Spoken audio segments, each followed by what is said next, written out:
Okay, people. So I am joined by David Campion, writer, director, actor, producer. Oh, Wears a lot of hats, right? David, welcome to the podcast, man. Thanks for joining us. thanks so much for talking to me. I appreciate it. No worries at all, man. No worries at all, right? You've just dropped your latest joint, Straight Through Crew. You know what I mean? How you feeling about that? It's been out in the world a little bit. Yeah, it's funny, isn't it? It's sort of exhausting. This is like it is a filmmaking's a marathon, and there's so much adrenaline and crew support, like going through production and stuff, and then a hellish edit, long like post production's a bit of a nightmare on indie films, I find, and that went on Mm. forever. And then you just start pushing it out into the world to like festivals and seeing it on a big screen, and suddenly you realize, Christ, I did actually make like a proper film. Like it's playing in cinemas now, and then then distribution is the final step. It's beautiful, but I guess this is never ending now. I've just got to keep pushing it, Yeah. or otherwise it sinks. I mean, that's the thing. I think it's funny because people oftentimes see a film in the cinema or on, Netflix, Prime, wherever, and just figure, oh, right, it's there. Right. Oh, it took a few months. You know what I mean? It's just like, oh, it's this quick thing. Yeah, But it can take, and especially when it's the indie side of things, can take a few years, and that can yeah, be just the shooting process and post-production, not even just, all the prep and every, pre-production prep and all of that, the cast and just all of those kind of things, putting together the financing and everything. I think a feature film, you can turn a feature film around quickly when you've got a big studio behind you, but indie is a whole different game. yeah. It's a hustle. It's a 4 year process every time. It's and every time when I start a film, I'm in a much different position by the time it's out there. Like by the Yeah. time it's over. So it's weird. Like it's turned my life into chapters, and every chapter of my life has been a different film at a different time in my life. And definitely Straight Through Cruise no different from that. Like it's definitely a reflection of my 30s, I think. So this is your third feature, is that right? Yeah, actually technically fourth, but I scrapped one because it was Ah, terrible. I hated it, so gone. And that was finished as well. That was sound designed. It was ready to go, and it was rubbish. So I thought, let's get rid of that. interesting. All right, let's touch on that before Yeah, we move, because I think we don't often hear that side of things. You know what I mean? yeah. So, No one wants to admit they scrapped a feature. Like it's embarrassing. but right, we've definitely seen some features that maybe should have been. Yeah, I've made a few to be fair, but yeah, definitely. Like Kubrick basically disowned his first film. I believe. I don't think it was completely. He might have scrapped one actually. I'm not sure. There's that boxing one, The Killer's Kiss. That's available. I'm sure there was a feature before that he was like, nah, that's Mm, no good. No I good. think Comes to the maybe. best of us. Oh, I lost you a little bit there. Yeah, sorry. Can you repeat that, please, Kevin? Oh, I just lost what you said at the end earlier. About Kubrick. Yeah. Yeah. Just if Kubrick's happy to scrap something and admit that he didn't do a very good job, I feel like I should have the ego to do it as well. Mm. Well, it's one of those things because I think everyone's worked on things, and then you get to the end and you're just like, oh man, that could have been a lot better, Yeah, right? yeah, But some like depending on what it is, right? Sometimes if you've written an article or something like that, you might have enough time to scrap it and restart it. Or maybe it's not for a huge publication and you're just like, all right, let's put it out there, but I'll just yeah, forget it was even yeah. done. You know what I mean? But I think when it's a film, right? Film, TV, because so much time goes into it. And then it's all that, the finance that goes into it. Yeah. I think that gives people the hesitancy to scrap it. So what was that thinking like to come to that decision? You know what? It was like my third feature, so I'd already had like a decade of making low budget features. And if you watch those, you'll know I'm not precious about putting stuff out there that's not necessarily like great or like technically great. But this film had a particularly like nasty tone and a nasty voice, and I was trying to intellectualize. I thought I was making like a Michael Haneke type clinical film about a female serial killer living on the road. Yeah. And it was just grim, but not in the good way. Like the special effects didn't work. It didn't have like good gore. It was just like I had a really nasty attitude, and it wasn't a reflection of, I think, why I make films at all. Like I'm not an intellectual filmmaker. I'm not particularly clinical. I like emotional stuff. I like to feel it. I need to be able to feel it. Like the films, my first film is objectively terrible, but I still sort of love it because it was the start of my voice, and that voice was there, and I can stand behind that. Whereas this was not my voice. I don't know whose voice it was. I don't know what compelled me to do it. Right. Strange time. I started making films with like a co-director who was my best friend, and that was like this one. We came back to make it together, and too much time had elapsed. We weren't co-directors anymore. We were separate beings. And separate films. Yeah. And it was cluttered. I feel terrible because one of the actors got diagnosed with cancer just before, and he delayed treatment to do the film. Oh. And it was in his throat, and you can hear the cancer in his throat. And his performance is gnarly. Like, it's really cool. And I had to tell him, sorry, that thing you delayed chemo for, it's not coming out. I'm really sorry. And that's awful. You realize the responsibility you have as a filmmaker. You get people on board. You've got to follow through with the goods. So that was a low point. That was a real low point. And I was going to quit. Like, after that, I thought, if my third film is worse than my second film, what's the point of making a fourth film? So it was a moment of like existential crisis for me, for sure. Yeah. And my dad died during the edit. It's even crazier because I thought I built a grand narrative. Like, my dad's passed away. I'm in the edit on this film. This is going to be the film that absolutely breaks. It's going to be the last part of my dad giving me some spirit there to get it over the finish line. And this is going to be my breakthrough. And then I realized, no, this is awful. And he would have hated it. So yeah, I don't regret the decision. It was a hard decision. I think it definitely ruined quite a few relationships and friendships that have probably not come back since, but I don't regret it. Well, I think the thing with that kind of thing, right? It's not a willy-nilly decision. You know what I mean? And so it's one of those things that you're doing to preserve the integrity of the larger thing. Yeah. Right. Sure. So it could be put out. And I think a lot of people are thinking, well, I haven't been, I've turned things down. I've been busy for the last few, months, years, whatever. Right. And I've been telling people I'm working on this thing. So I want something out there so I can go, that's what it was.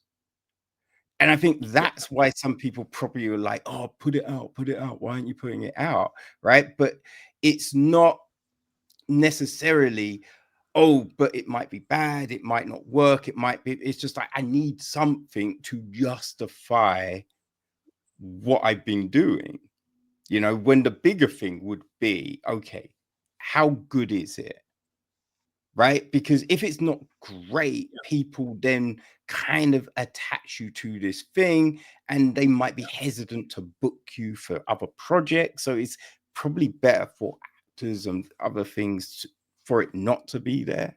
You know what I mean? But you're kind of looking, sometimes, we're just looking after ourselves, right? And we're not kind of thinking of how this affects everything else moving forward. You know what I mean? So I think people will understand as time goes on. You know what I mean? I think the people that might be mad probably, you know, will have that epiphany and recognize, you know what, probably. And the thing being, could you, like with your friend who had the cancer, could you cut bits out for them to use in show reels and things like that? Yeah, for sure. They've got the film. I sent the film over so they can do what they want with it. Okay, so then it's not a complete because you know, you can still, if you feel, oh, that I did really well in that part, look, that what you can still use it. Yeah, for sure. You know I what I hope mean? he did. He had some good scenes. Like, Yeah. I hope he did. And there was talk of turning it into like a 10-minute short. And I kind of just want to admit defeat at that point, because I think if you go into a production trying to make a 90-minute film and you end up with 10 minutes, cut your losses. Like, that's embarrassing to me. That's really embarrassing. I'd rather have no film than a short film that was meant to be a feature. Like, that's just admit defeat.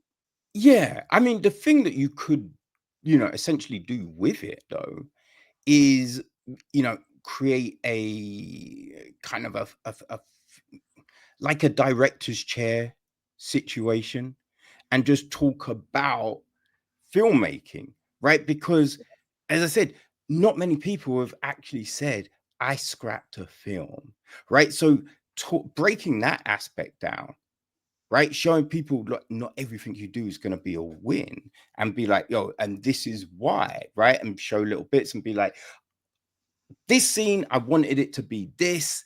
As you can see, it doesn't do that. It doesn't reflect that. And so you could, you know, turn it into no, that's actually a cool idea. Yeah. you know. But no, I like talking about the things that go wrong, to be honest. I find that really interesting. And on indie shoots, that's the stuff you should be focusing on, because you always need to improve. Never focus on what goes right. Well, I think one of the big things with these conversations, right? There's time when people talk about the things that didn't work. I think that's super useful for other creatives because they can go, oh, firstly, it's like, oh, I'm not the only one, right? I'm not the only one that is having issues and like found it difficult to work out this process and have this work, and right. But it also then shows, be like, yo, people, I tried to do a thing, it didn't work, right? This is how I was able to make it work. This is how I moved forward. So you're like, oh, okay. So, you know what I mean? Because there's times when you feel you're the only one doing something. And so you have to work out that roadmap. You have to work out, okay, so if I do this, then maybe, but if you hear other people's experiences and where they stumbled and how they worked it out, and you're like, okay, so then it's like, it's helpful. Right. And I feel we move forward by helping each other, right? You get up the ladder, you turn around, you help the next person up. You know what I mean? Yeah, so absolutely. I think filmmakers also, I think indie filmmakers are always looking for that. We're always looking to, you do feel alone. It's a lonely job. And you're always looking at, that's why, you know, Hearts of Darkness is such an important film for every filmmaker to watch, because you get to see the director of The Godfather go to the Philippines and have a complete meltdown on a production that just got too big. And you see a guy he pulled it off, like genius. That's beautiful. But points on that. And if that's happening to Francis Ford Coppola, you shouldn't feel bad about it happening to you. Yeah, because it happens to everyone. It's just not everyone admits it. You know what I mean? It's just, and it's like precious. You can't be too precious. It's like with comedy, right? Every comedian has bombed, right? And even while you're successful, there's still going to be nights when you just bomb. Right. And it's just one of those things, right? Not everyone is going to resonate with what you do, right? And I'm sure your favorite filmmaker has made a film that you didn't necessarily love, right? That's just what it is, right? Not everything's going to work. Not everything's going to work for you, because there's definitely films that other people like, that was great. And I'm like, I don't know what you are seeing because I'm not seeing it. Yeah. You know what I mean? Yeah, So yeah. yeah, that's just what this I is. think it's, you know, for any artist, I think it's great to bomb as well. Whether you're a comedian, filmmaker, musician, you've got to hit a hurdle. You've got to stumble once or twice. You've got to work out that, you know, or otherwise you become too convinced in yourself. Like what you're creating is always going to be bigger than you. And sometimes Yeah. you can forget that. And actually, that film I did scrap, I went into that 2 features deep thinking, I'm an auteur. I've got this. I'm an auteur. I can hold shots for 6 minutes if I want to, static wides that are badly lit because I've got an intention. And it was a good reminder that no, you have to adhere to film, to storytelling, real storytelling. So biggest learning curve ever. Like it humbled me greatly. I needed that in my late 20s. I was getting cocky. Yeah. But also, like, failure just helps emphasize the wins. Yeah. Right? You like, Yeah. you won't understand what joy is if you haven't been sad. You Yeah. know what I'm saying? So it's just like you need that to kind of then go, oh, well, this was great. This was a real experience. This was something. Yeah, Yeah. massively. And I think the age we're in, like the Instagram age, where we're just showing the best of us all the time. We're presenting the best version of ourselves, and it's rubbish for like I feel bad for generations below looking up at this and thinking everyone's living the best life where they're going on holiday all the time and their careers seem to be amazing. And I like to, you know, you need a reminder that everything is a struggle. Everything's a massive struggle, and we shouldn't just be projecting success. It's No, unhealthy. It's sure. success gets boring as well. I can't stand to see people winning all the time. Like I want to see a few losers from time to time. You know, it's part of the human experience. Well, I think it's interesting to see sometimes how someone comes back from something. Yeah. Right? So whether it's like UFC, athletics, you know, whatever, filmmaking, like if someone has a stumble, Yeah. what's the next thing gonna be like? What's Oh, that next decision? What kind of role are they taking next? What kind of challenge are they going for? You know, like that's always a real interesting thing for to see. sure. And like UFC, you brought up. I'm a big UFC fan. And Okay, like okay. these these perfect records, like a fighter for me hasn't proved himself until he's lost badly and come back and won. Um, I definitely think there's something to that. Now, yeah, I think you can maybe not lose, yeah, but face adversity. Like remember Anderson Silva against Charles Sonnen. yeah, yeah. Like Adversity for Jesus sure. Christ, the last second of Yeah, the fight, yeah. right? That was craziness. Yeah. But you just, oh man, the exhilaration, right? Just, and then finding out that Silver was injured going into it. So it Yeah. just made you look at him differently after, you know, being able to Oh pull yeah. that off. I think in terms like psychologically, if you can get beaten up for 5 rounds and come back,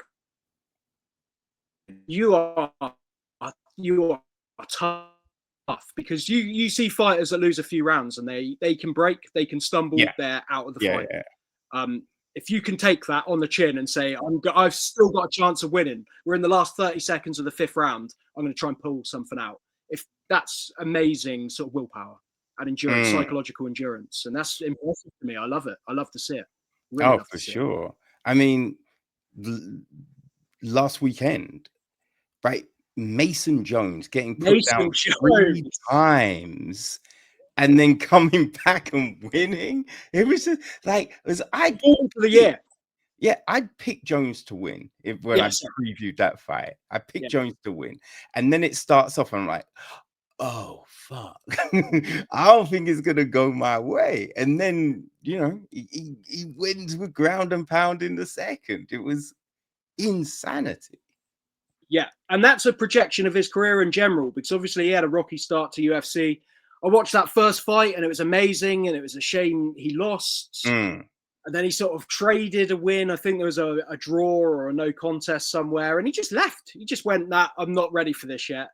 Went back to the regional scene, or maybe Cage Warriors. I don't know. If Yeah. He got cut, went back to Cage Warriors because he was, I think, undefeated in Cage Warriors because he was double champ. Went back. I think he won the belt back and then got re-signed. And now look at him. Like, this is the best we've seen him. Jeremy Stevens was a great first name for him to beat. And this one's really put him on the map. Everyone was talking about that, and I love it. Oh, man, yeah. I need to get to Paris, man. Like, those shows are something else. Oh, man, that was crazy. That crowd. The fact being 13 fights and 10 finishes. Yeah. You know what I mean? Like, that's a good night. It creates electricity. I was lucky enough to be at that post-COVID UFC in London, where every Brit won. Like Paddy won. Oh, right, won, and Tapiria was there, and that was just electric. But then compare that to Manchester, which I also did, where it's the middle of the night and everyone's losing and all the fights are boring, and the atmosphere when Leon Edwards was getting beaten up by, like, my friend fell asleep. He doesn't ever want to go and see UFC again. It was miserable. We all walked out of there at 7 a.m. like zombies, thinking, I just seen all my favorite fighters get beaten up, essentially. Thank God Aspinall finished Blades quickly, because Christ, if he had lost, though, I wouldn't have made it through the main event. Yeah, that was not a great night. It was a rough night at the office for us all, like the entire arena. Yeah, I know a lot of people were like, "Oh, it's because the time and everything," but I'm like, but technically, right? If you're going to the States to fight, you're fighting at, that kind of time. Yeah. Anyway, so I don't believe in the time difference thing being the issue. I just think it's just a bad night at the office for all it's of a bad those. night, and as much as I love Leon Edwards, psychologically he can be broken. Oh, yeah. I mean, Usman, that was, he showed something there, but Leon Edwards, I think, can be broken. But he was losing that fight. Yeah. Right. That was the thing. He had lost that fight, and it was just pulling out that crazy combo. Got the finish, won the belt, but it's just like, that's the thing. He can, if you can rock his confidence, you can finish Leon. Yeah. Absolutely. So, but it's like Carlos Pratas. Ooh. It's an ongoing discussion, but I think Pratas can he can break him. I think he can, but if Leon, this is the time for Leon to show something, right? And if he beats Pratas, then you know what I mean, it's he's right back up there. He's back on the table, you know what I mean? So this is a big fight, and for Pratas to beat Leon, that's a huge win for him. So that's an interesting fight, man. Really. There's some really good fights coming up. Like this Lopez. We need it. Yeah. Oh, I lost you there, man. Oh, I think. Sorry. The Salisbury playing 5G is fucking me, to be fair.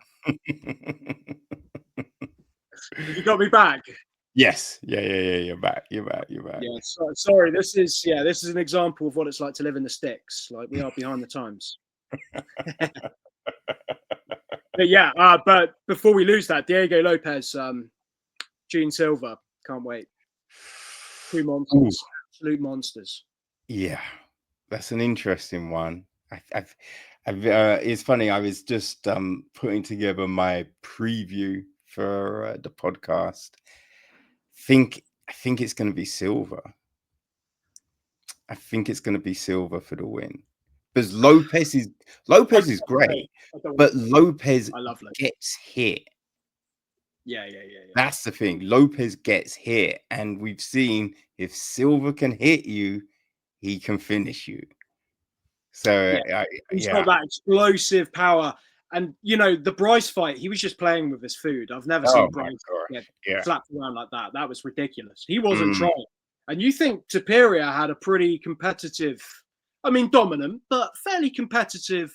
It was a fight with Bryce. But Gene, that wasn't a fight. No, that was a joke. Really was. He's a scary guy. Bryce didn't enjoy that. No, oh fuck no. Like, it would have been interesting if Topuria hadn't moved up, if he had fought Silva. Right? That would be an interesting fight right there. Yeah, I'm sad he moved up so quickly. I guess it's just better for him for the weight cut, but there were loads of good fights left in that division. Oh, for sure. But he's one of those fighters that any division he's in, any fight's going to be pretty interesting, because from now on he's just going to be fighting killers for the rest of his career. Yeah, it's just who's going to be next. That's the one. Is it going to be Gaethje? Is it going to be Paddy? Right? Like, what's the fight there? Or is it going to be Tazori Armon? Right? Yeah, Sarukian. Yeah, that's it. Yeah, he needs to get back in there. That guy. Yeah, we need to see him in the cage again. He does not fight enough. No. But it's going to be. I mean, Paddy's kind of. You could see why they might make that fight because of the beef and everything. But I think the Gaethje fight would still be a big fight, right? I think Gaethje would be fun.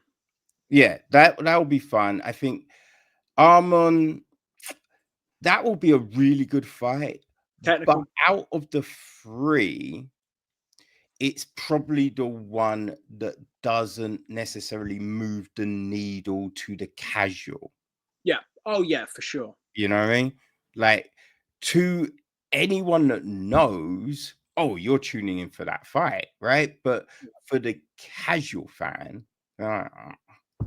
who's that dude? You know what I mean?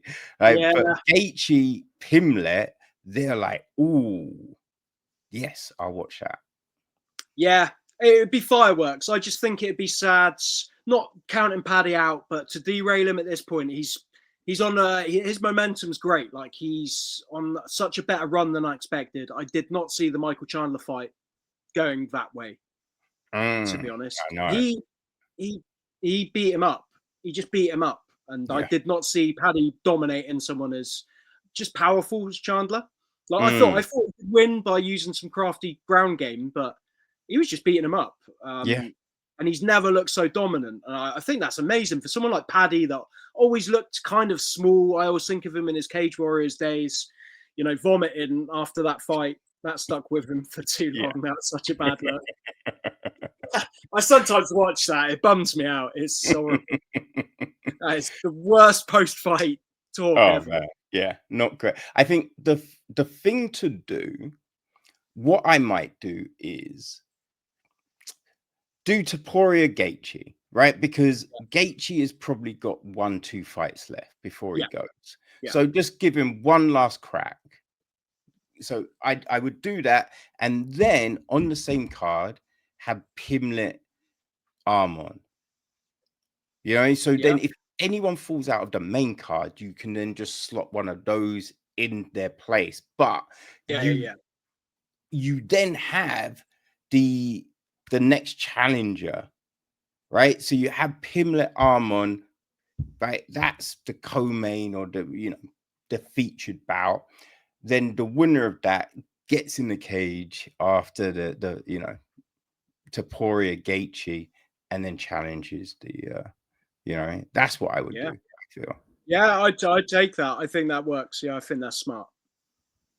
They really do have to start bringing up when there's a title fight, I want to see a number one contender straight away emerging. Yeah. That needs to start happening. I don't know why they don't do the wrestling thing of this is a number one contender fight. We're having a number one contender fight. Well, I think the problem is because you can they've done it, right? Like Shavkat. he was then the number Yeah, one, yeah, but then he got injured, right? And so it's yeah, just like there's times when you go, this is, but then they get injured, right? Armon, yeah, number one, pulled out of the fight, right? So yeah, you have the, you know what I mean? So sometimes it's yeah, just like, oh, let's just see what happens, right? yeah, Let's see where the momentum is, and then we'll do that. Like LeRon, right? He wasn't you know, I think he's number 4, yeah. but with how he finished, fucking Pico, that's it. My Pico, yeah, memory is yeah, so bad. The way he finished, Pete, that was so insane. Like you give it, and he's unbeaten. yeah. He Big needed that as well. Oh He yeah. needed that because he was slipping under my radar. He's great. He's a great fighter, but there's never been that fight that you remember. That Pico fight was the one to Mm. remember. I don't know. The Barbosa fight was a good fight. That Oh, was, I don't even remember. Okay, I don't even oh, remember that. I don't that was remember a that. very good fight. Okay. The Edson I mean, Barbosa. he's an incredible, again, like technical striker. I think him and Volk, great. Do it. Oh, that's Get it gonna done. be fun. That's Yeah. gonna be a That's, fun, and it is again. It that makes sense, right? But he wasn't the number one no, contender no. necessarily. So that's how you know you just keep it kind of fluid, and then you Yeah. can get a crazy matchup. So I Yeah, think for sure. that's the whole thing with that. But No, I man, wish fighters were more aware of like making a show like that does help you push. Like I'm seeing Ian Gary looks amazing, but I haven't mm, seen a great victory for a long time. Like probably yeah, since the Neil Magny fight, where I thought, yeah, Gary's got juice. Now it's more like Gary's fought smart. yes, Um, yeah. and intelligence doesn't always translate to like great entertainment with fighting. I'm not looking for like knockouts all the time and just swinging and headhunting, but put some fire on. Try and like win the Yeah. fight. Oh, of Really course. win it. Mm. No, that definitely. I think that's the big thing, you know what I mean? But I think everyone has been looking at the rankings and boom, boom. So it's going to be interesting because, you know, I think it's starting next year, or it might be a month or so. They're changing the whole ranking situation. UFC is taking it back Right. in-house. And so I think we'll see some differences, and yeah, I think yeah, there's some interesting times ahead, man. I wish they would take accountability for that because I can't stand it when Dana's asked about the rankings and he's like, the media do it. It's your thing. It's your Mm. thing. I can't No, stand that. but It's your no, promotion. but the thing being though, right? If you own the promotion and then you're doing the rankings, people then go, "Oh, well, that's just you're just doing that because," and "Oh, that's just Yeah, yeah, favoritism." But so that's why you give it to the media, but yeah. then they're shit at it. You know what I mean? So like they want to go, "Oh, you're making terrible matchups. Oh, you're doing," and it's just like, but you did the rankings. Yeah, yeah, yeah. So, and if we don't do number one against, you know, you moan, Yeah, right? So, but you did that, you did those rankings. So it's yeah, just like, yeah, you yeah. can't moan at us for doing what you always moan at us for not doing, Yeah, you know? yeah, for So sure. it's For just like, sure. yeah, but you know, they're bringing it back because Good. the media have been so shit. Good. I think, yeah, and it taking accountability and but you know, it's not black and white either. I think, you No, know, sometimes I'm happy to see a number 4 fight for the um yeah, because it's a miracle getting two guys into a fight, I think, into the cage. Once you've thought about like weight cuts and everything that can go wrong during the camp and injuries and stuff, it is a miracle when it happens. So yeah, yeah. I'm not too harsh about it. So I don't. I barely look at the rankings, to be honest. I don't care. mm, no, like, I think from watching UFC, you've got a good sense of where these fighters are and who deserves the title fights and who deserves the oh, big sure. fights. You can pair everything off if you watch it for long enough. Oh, for sure. I mean, that's the big thing. So it's just like the ranking doesn't really mean anything, Yeah, really. yeah, You pretty know, much. It's it's just there. how are people performing, what's going on, right? And as I said, if you watch it, you know Yeah, what you know the fights to make, and for the most yeah, part, we do get the fights that everyone wants to see. Yeah, UFC are pretty good for that. Mm. Pretty good for that. I'm still sour about Aspinall Jones. Like, Yeah, that was bad. Like, someone's got to put a leash on that guy. Like, you can't have a champion do that ever again. I hope a big lesson's been learned, because UFC looks stupid. I did not like Aspinall's reaction that he got in Paris. I think this has made him look small as a champion. no, because like he got that in Paris because he's fighting Cyril Gane. You know what I mean? So it's just like, if he was fighting someone else, it would have been a whole different thing. But he's fighting a Frenchman. You know what I mean? So the French are going to be like, yeah. My friend argued this, but I will say the French are very, on the night, they were very good to the foreign fighters. Oh, they were. But you know what I mean? When that first French fighter, Omar Sy, came out, woo! The roof got torn up, man. Like, they were supporting everyone, but as soon as a French fighter finally came out, it was bonkers. Yeah. You know what I mean? And the fact that every French guy won. It was a good night to be a French MMA fan, for sure. Yeah. But I say this after every Paris card, like, they're all pretty good. Yeah, no, for sure, man. For sure. Whew. Yeah, that was good. I love some UFC chat, by the way. This is a pleasant surprise. I like the banter. Oh man, yeah, not everyone watches it, so it's like, yeah, it's fun to be able to chop it up every now and again with people, because it's so, and so fun, and we got so many good matchups, you know what I mean, coming up, right? Regardless of what Brendan Schaub might be saying, I think the cards have been great, you know what I mean? So he's been bitching. I've completely zoned out of Brendan Schaub. I'm trying to cut these people out of my life. I like, the other day I just saw a clip of him moaning and saying that, well, firstly, he's talking about the Crawford Canelo fight and how there's no other great fights on the card. Now, I'm just about to break that down, so I haven't looked at the card properly, but I do know Brandon Walsh is the co-main event, and if you like boxing, you should know who the fuck Brandon Walsh is, because he's been fucking phenomenal. You know what I mean?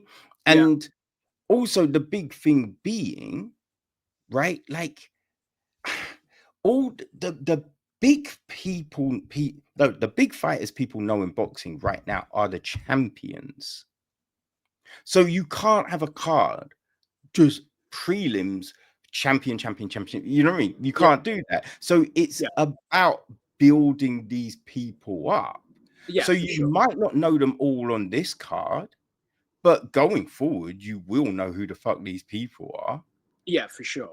So I think it's just a dumb statement to make. Like, there's no one anyone knows. And it's just like, I mean, give me a list of 20 fighters for 20 boxers that that aren't champions. Yeah. You know what I mean? Yeah, exactly. I think the boxer model's so different to UFC. I think it's unfair to UFCs have deep cards. It's just the way the model works there. Whereas boxing is still big fight night sort of vibes. Like, they concentrate on a massive main event to sell, and then for the purists, you've always got interesting fights on the undercard. No, the problem with boxing is the fact that there are 4 different organizations. You know what I mean? So it's just like, there's been so many times when a fight has been talked about, but then say IBF are like, no, that they have to fight, the mandatory contender is this person. So if you take that fight, you're stripped. You know what I mean? So you get all of these kind of things. So you can't, it's difficult making certain fights, because another WBA will go, no, we're not having that. And it's just like, well, who's kind of the main belt on, if that's fighting and that. So you get a lot of that. So I mean, what it sounds interesting what Dana and co are looking to do with TKO boxing. Maybe it doesn't work, but I think we need to shake things up. You know what I mean? Like, Yeah. you might, you know, it is obviously sports washing what the Saudis are doing, but they are making some good matchups. You They've know what I changed mean? the game. They've made like full cards that popular, like, you know, normal audiences can look at down the card and go, yes, I love all these fights. Yeah. I can't hate on that. Yeah. So it's Like, just like, you know, boxing has been so bad. Yeah. So bad. Yeah. That it needs this shake up, and I think Yeah. it will be interesting. And I think it might be one of those things where at least it then makes the other organizations go, oh shit, we've got to. It's like when Uber, right, came to London and the black cabs were like, oh no, we don't want Uber here. Yeah. Oh fuck it. And it's just like, well, they've got an app. It's easy to put, and then it made the black cabs finally, I think they've got their own app now. Yeah. Right. Yeah. So it forces change. Oh God, yeah. Competition is great for the market. It's great for the fans. You know, the whole thing with WWE being stale in the 90s, and then suddenly WCW coming along and saying, we're going to change the game completely, and we're going to take all these big wrestlers and have factions and make it more realistic. And WWE were forced into the Attitude Era, and that, Yeah. you know, that completely changed wrestling for everyone. Well, I'm not sure realistic is the word, but yeah, I know what you're saying. You know, some gritty visuals, I'm thinking. The NWO walking out in black and white. Yeah, the guy, I'm the guy who sees realism in wrestling. Oh man, like back in the day, I used to watch it for sure, but then you know what I mean, you watch UFC and it's just like, oh, so if someone gets hit by an elbow, they don't get up straight away. Yeah. You know what I mean? It's like someone gets dropped on their head, they don't start going, Yeah. and then they stand. But actually, the effect of MMA on wrestling is there are wrestlers now, like there's a British wrestler, Zack Sabre Jr. His effort is like using submission holds that really do look real, like that he's using an MMA effect. And my favorite wrestler ever is like Bret the Hitman Hart, and his psychology was very much like, this is how a fight should look. It shouldn't be explosive. He'd win massive matches with tricky little roll-ups, victory rolls, and things like that. And it's like, this is real. Like, he's just pulled that out the bag, and it's not just finisher, kick out until there's a big ending. He was very psychological, and I think a little bit of realism in wrestling can go a long way. Well, that's the thing. I think back in the day, it was a finisher was a finisher. Yeah. You know what I mean? So you put you weren't seeing people get kicking out of a finisher. But now, like, you can hit the finisher, someone kicks out of it, and then the fight goes on for 20 more minutes. And then, you know what I mean?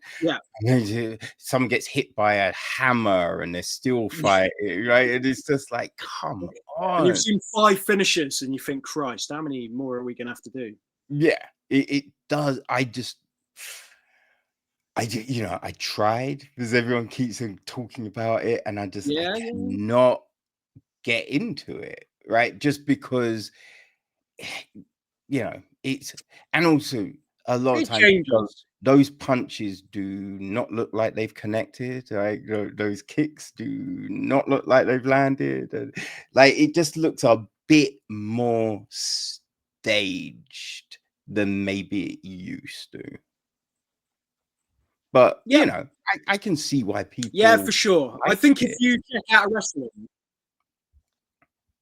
for sure. Like I can't stand here and, you know, it's stupid. It's not even real. Like, that's like, it's theater. Like film. Guess what? Films aren't real. Like you like Terminator 2. That's not real. That's performance. You're watching something that's been created, and wrestling doesn't sell itself as being real. It sells itself as being pantomime. It's theatrics. It's, you know, it's a variation of sport. When wrestling's good, it's absolutely spectacular. And people that buy into it, I think the fans are fantastic. You have to have a little bit of imagination, a little bit of creativity, where it's almost a postmodern way of watching sport, where you're aware it's not real, but you can still buy into the outcome. That's beautiful. And Yeah, the yeah, way wrestling can shape, you know, Bret the Hitman Hart versus Stone Cold, WrestleMania 13, they changed an entire arena from cheering Bret Hart to booing him and cheering Stone Cold. They did that during a live performance. Mm. That's fucking phenomenal. You've Oh, for sure. emotionally changed the way the entire crowd are thinking. That's spectacular storytelling. Like, that's high level storytelling. Films, that's what films are trying to do. Yeah. No, it's definitely, but I think that's a big thing though. It's storytelling. And Yeah. if the story is compelling, it can work. But a lot of times Agree. stories aren't necessarily compelling, Yeah, for right? sure. And that's the big thing. I mean, for you, because you know, you write the stuff that you're directing, right? You write a Yeah. lot. So what is the pull of a story for you? It's interesting because with straight through, am I too dark here, by the way? Do you want me to brighten this up a bit? Yeah, maybe a little bit. Maybe a Let little me bit. bring the light in closer. We're losing light here.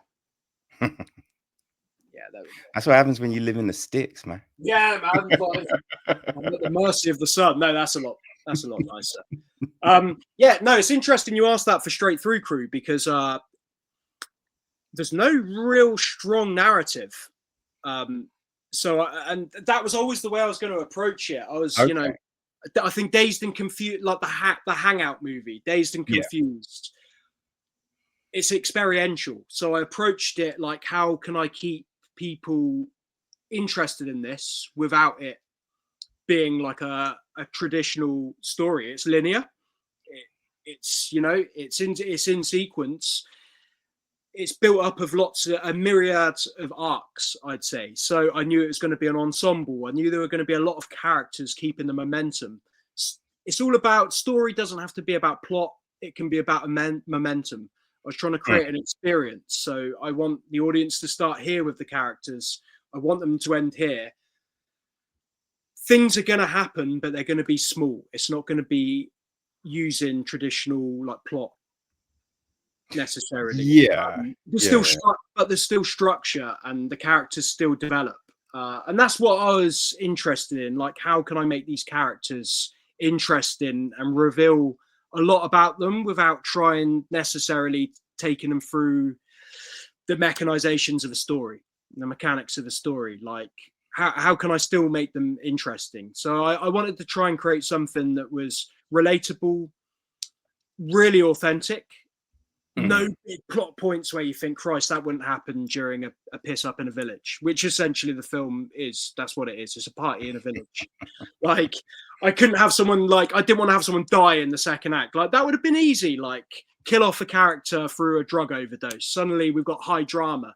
That would have ruined, the stakes would have suddenly got too big. And I wanted to keep the stakes centered, but I wanted to keep the interest high. So then you start, rather than just looking at story, you're looking at music. How can I evolve the music as the film goes on? Like, most of it's during a rave. So it's going to be high energy, electronic, drum and bass, house. But then by the end of the film, it takes a slightly darker turn and we're getting into like death metal territory.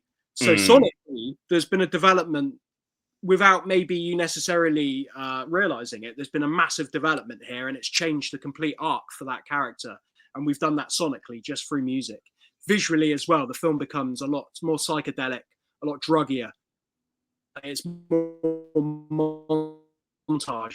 I just want to evolve it that way, using aesthetics and filmmaking and not necessarily plot. Sometimes plot's boring. Sometimes plot's my least favorite part of a film.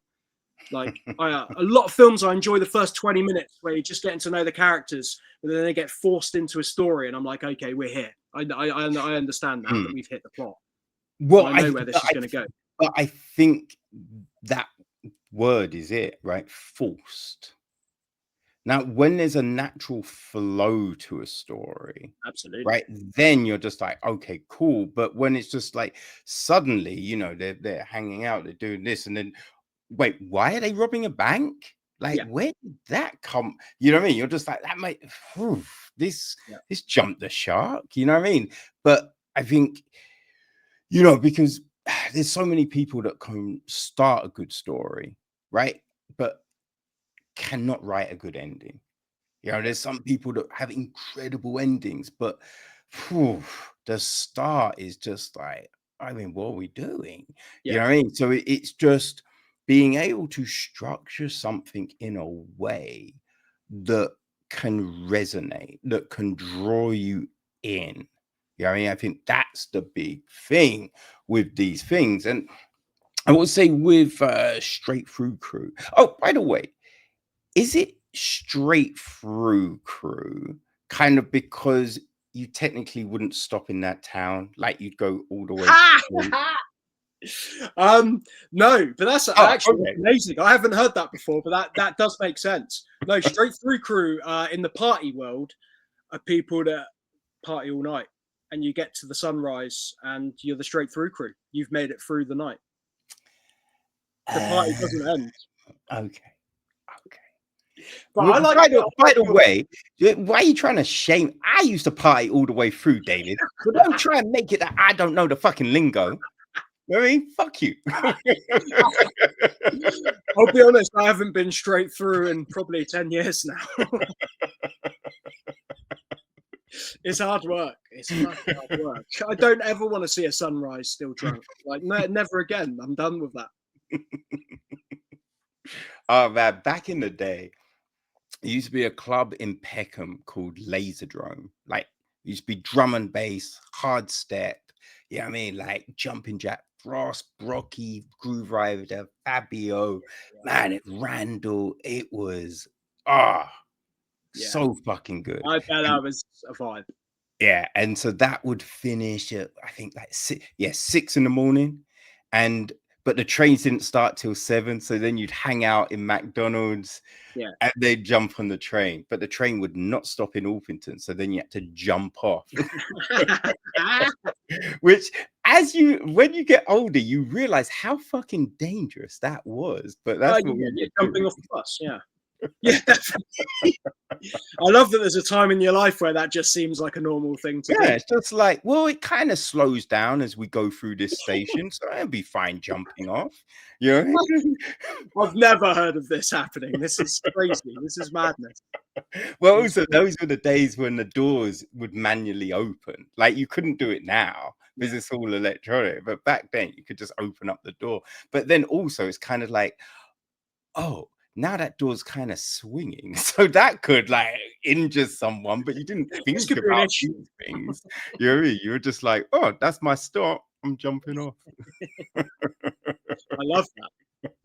I think like the idea of Straight Through Crew as a concept, if you look at Berlin, it's probably kind of weak because their weekends. If you're going to Berghain for the weekend, it's not straight through one night. You're doing straight through Friday to Monday. Yeah. With some probably, maybe leave for breakfast and then hit the dance floor again at 11. Like, keep the substances flowing, I guess. That's just an insane. That'd be exhausting. I can't do a full weekend film now. I'd definitely lose momentum.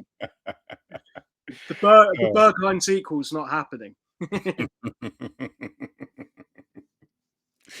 Oh man, I think it can be done. It's just how you pace yourself with these. Yeah, for sure. I think it'd be interesting actually. I'd love to see a party film where halfway through it they stop for a McDonald's or have a nap somewhere during the day and then back in.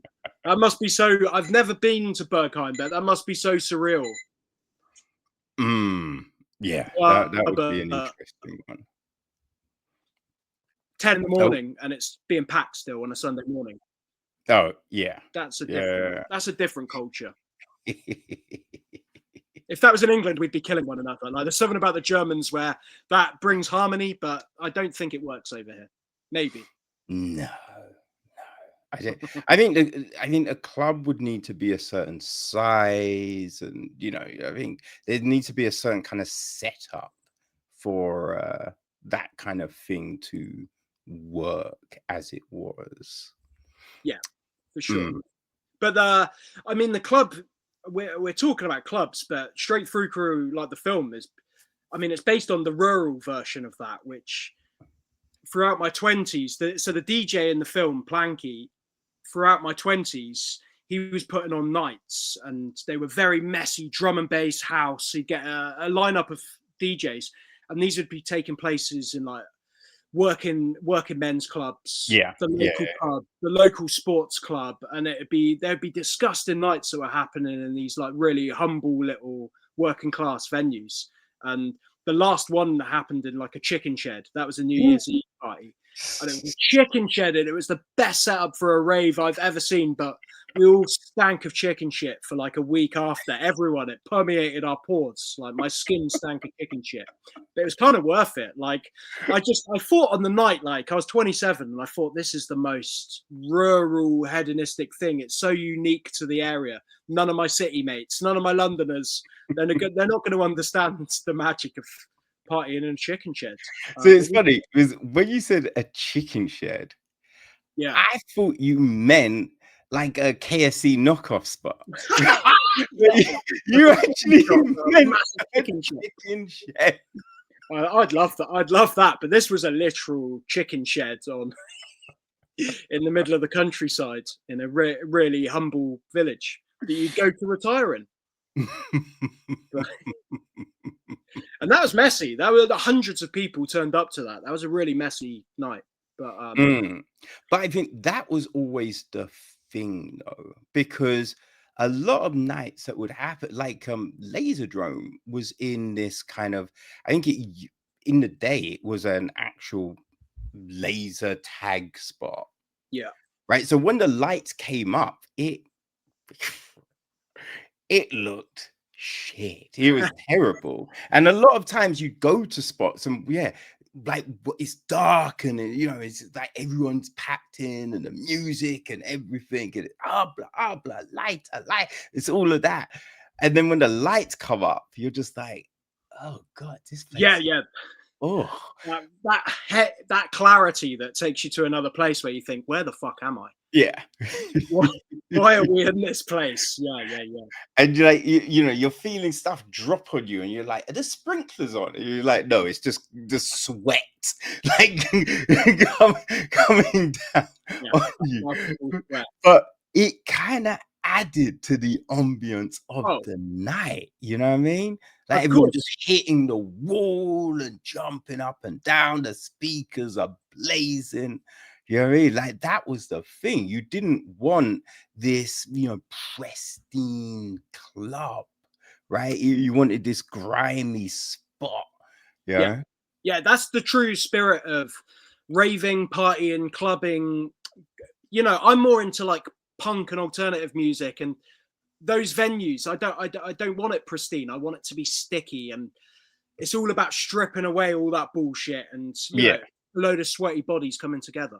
Yeah, just letting the music do the talking, as it were. Yeah. Exactly.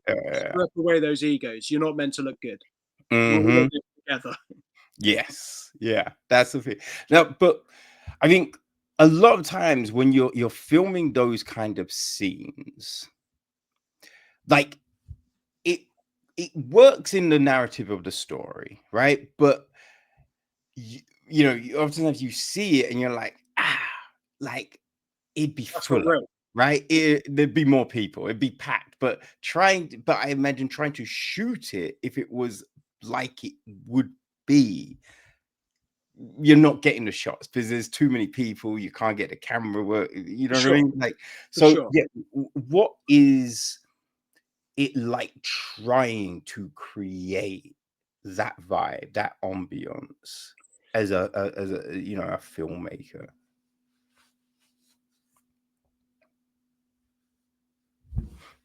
Oh, sorry, Kevin, I lost you there. Yeah.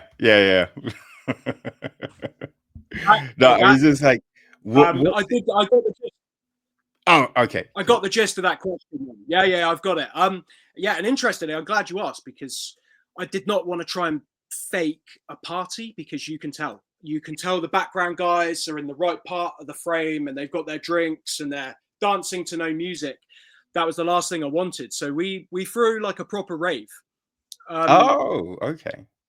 So I took out all the dialogue from the dance floor. Essentially, Planky came in to DJ. He had a series of like DJs going, and we opened it up to all my mates and locals to go and party. So everyone that turned up to that were drunk. They turned up really late, like 3 hours after the shoot time. Of course. And then they all piled in, and there might have been some substances going on beforehand that made them slightly paranoid of the camera. And I did wonder, like, why the fuck have you turned up to this rave that we're shooting? But we threw the actors into that. So you imagine most of these actors came from London, a lot of them fresh out of drama school. This was a lot of first projects. And we just piled them into a rave where the extras were actually just drunk people. Which was interesting. So when you talk about it not being so full, that's because we started shooting at the start of the night when there weren't many people, and we went through. So by the end of the night, it's looking like a proper rave. But every part of that is authentic. The actors didn't know those people, but they had to dance with them and mingle. And we just set the. This is where like the production I think was at its highest, because our DOP Tom O'Keefe, he had, with his lighting and camera team, had to create an environment where it looked awesome and it looked cinematic, but it had to be pragmatic and it had to be tactile, because there were drunk people running around and we had to look after those lights. Yeah. So there's a centerpiece, like there's a tripod in the middle holding up like fluorescent tubes, and that just presented like it created like a neon pyramid in the middle of the dance floor, which was great for the background. It gave the whole rave, it tied the room together. It gave the rave, there was always something in the middle that you would recognize visually.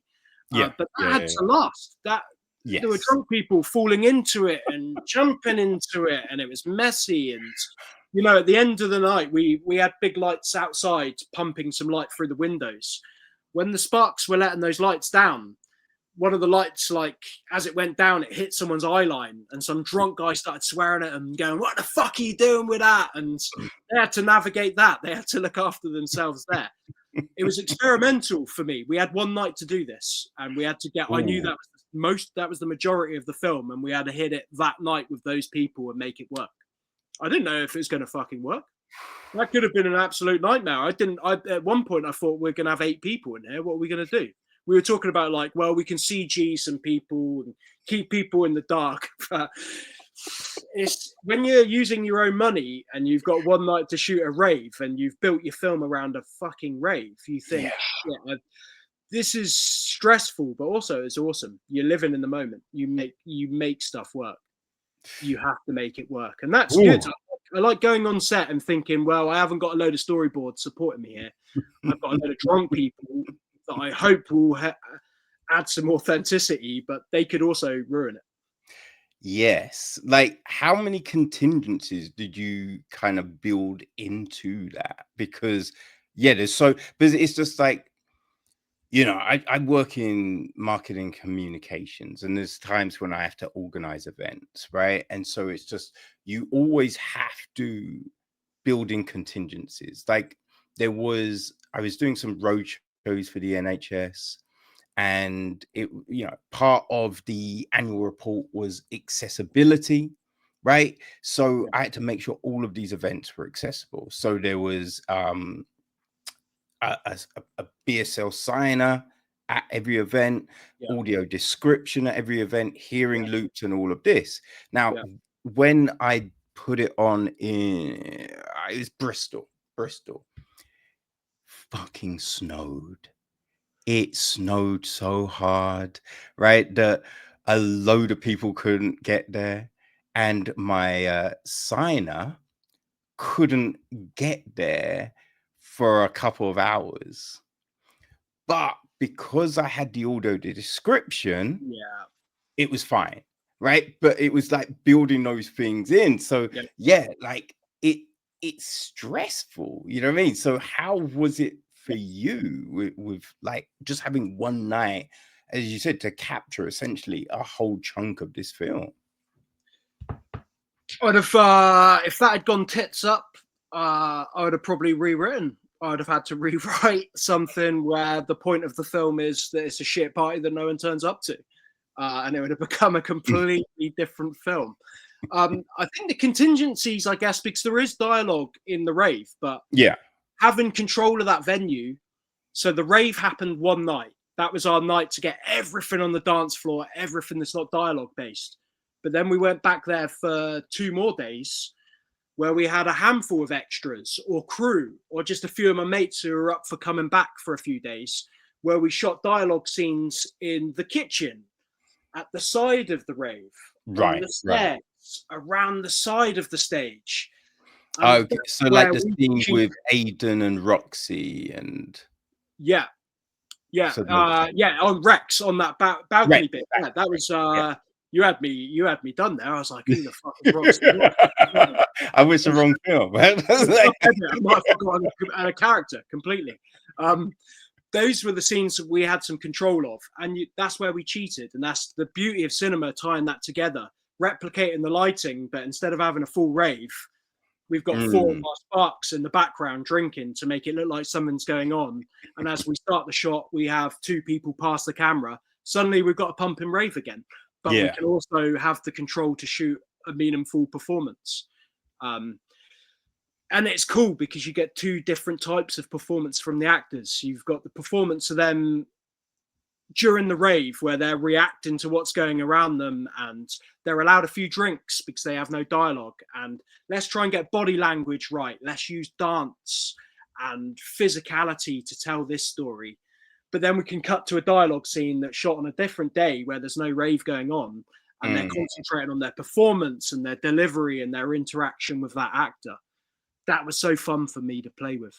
And I love the way it cuts together in the edit, watching those scenes cut together fairly seamlessly. I think I think we did a good job with that. I don't think it's clear that we're going from full rave to empty. No. I think it all does look like it was shot at the same time. Great. You know, there's nothing that really stood out where it's just like, oh, that's clearly another day. That's a completely different vibe, right? Like, no, we tried to keep the energy going, and like that's the magic of filmmaking. Like, and I feel like we didn't cheat because we shot a rave. Like, going into this, you kind of want to excite yourself and your cast and crew a little bit. Essentially, we're making a drama without stars. Yeah. So what is the star of the film? Well, it's the ensemble. It's these actors that feel like real people, and it's a real fucking village rave, for better or for worse. And don't get me wrong, it pains me the first time you go in there and the camera's chasing the characters up the stairs, and then they go into the room and Richie greets them and he's like, "Way!" And then you walk into the room and there's 15 people probably, and they're all in weird clusters because I wasn't directing background and I didn't have an AD. I was my own first AD, so I didn't have someone going background, move, guys, move into shot. So it's authentic and it looks slightly shit, but also there's a story going on at that rave where when they do enter, it looks fucking shabby, but if you carry along with it, it starts to build and get bigger and bigger and bigger. Until there's a drug sequence, a ketamine sequence, where suddenly it starts to empty out again and it becomes slightly more existential. And the rave has its own arc. The last shots, we've gone straight through. It's empty. I don't think I'm ruining anything here by saying, you see the rave at the end and there's no one left and there's 2 people left talking. There's something like liminal and strange about that, but it added to that experience of you're with these guys during pre-drinks, you're with these guys during the rave, and you're with these guys after, like the aftermath of it. Yeah. And it kind of depends on what time you get to the rave, right? Because if you get there early, it's going to be like that, right? But if you arrive, the internet has done again. Yeah, if you arrive, at 1 in the morning, you're back. You came back. Yeah. But yeah, if you arrive at 1 in the morning, it's going to be packed out, right? So depending on what time you get there. And sometimes there's been times where I'm just like, you know what, let's just get there early, right? And other times be like, you know what, let's just hang out for a bit and we'll go for this time, right? So it's just, it's all very much. There have been those nights where you go to a party early and the party grows as you're there and it's slightly shit. Yeah. But it's not shit. The house lights are on and you're drinking cans and there's just a small circle chatting. And 2 hours later, you've got lights going and the music's pumping and there are loads of strangers and people you don't know, and it's Yeah. got mafia, and you know, Oh yeah, no, there can like either scenario can be fun, right? It's because going out, it's not sometimes even the music, it's the crew, the vibe that you bring with you. yeah, You know what I mean? So you might be like 6 deep, it might just be 2 of you, but if the energy is right, it's a good night either way, you know? yeah, for sure. Like, that's the beauty. That's what I was trying to capture. That the beauty of the night where it is slightly shit. They start in the castle club and they're sitting there thinking, what the fuck are we doing in here? Some of the characters don't want to be in there. They're all gearing up to go. Jingle is the best version. Like the character of Jingle is the best example of a night gone awry. Because Mm, when you see that guy, he's talking about the rave. I am buzzing for this rave. Then he goes to the castle club and he's drinking with his friends. He never leaves the castle club. He ends up mm, hanging out with an old woman all night. Or I'm not not an old woman, but a middle-aged woman all night. You yeah. know, his night's completely changed. He went out with the expectation of I'm going to be the life of the fucking rave, and then he ends up never not making it, and that becomes Mm. his own story. I kind of, you know, Jingle to me looked like he came across as that person in the group that they enjoy having fun, but they've kind of hit this point where it's just like, I mean, I don't going out with certain people is just such a headache, Yeah, right? And it becomes a kind, so I kind of want to have fun, but I don't want it to be too crazy. So yeah, like your talk about be like, oh yeah, it'd be so much fun, but kind of like I'm kind of cool with just chilling yeah, and talking and hanging like this. And yeah, that's who kind of Jingle kind of, it's like with the whole I can get drugs, right? But I yeah, can't. Right. It is that, or it's not like, well, I could maybe, but I don't want the risk, so I'm not going to. So, yeah, but I'll say I can, but yeah, it's like, I'm not going to. You know what I mean? It's that kind of person. yeah, for sure, for sure. And every friend group has that person, Yes. the flake who doesn't seem to care that he's missing out on the best times. He's having his own time. Yeah. That's definitely built on reality. That also came from like I wasn't around. I left the village during uni and I left those guys to it. So for 18 to 21, I wasn't around and I wasn't part of the culture. But they spent a lot of time in that castle club, that very castle club. And Uh, they spent a lot of their Saturday nights partying with the locals, the middle-aged guys, and a lot of my friends now, or there's one friend particular who says I wasted my fucking best years hanging out at the castle club doing karaoke with the same people every night. mm. And that hangs on him deep, and I find that interesting. But in the moment, they're content.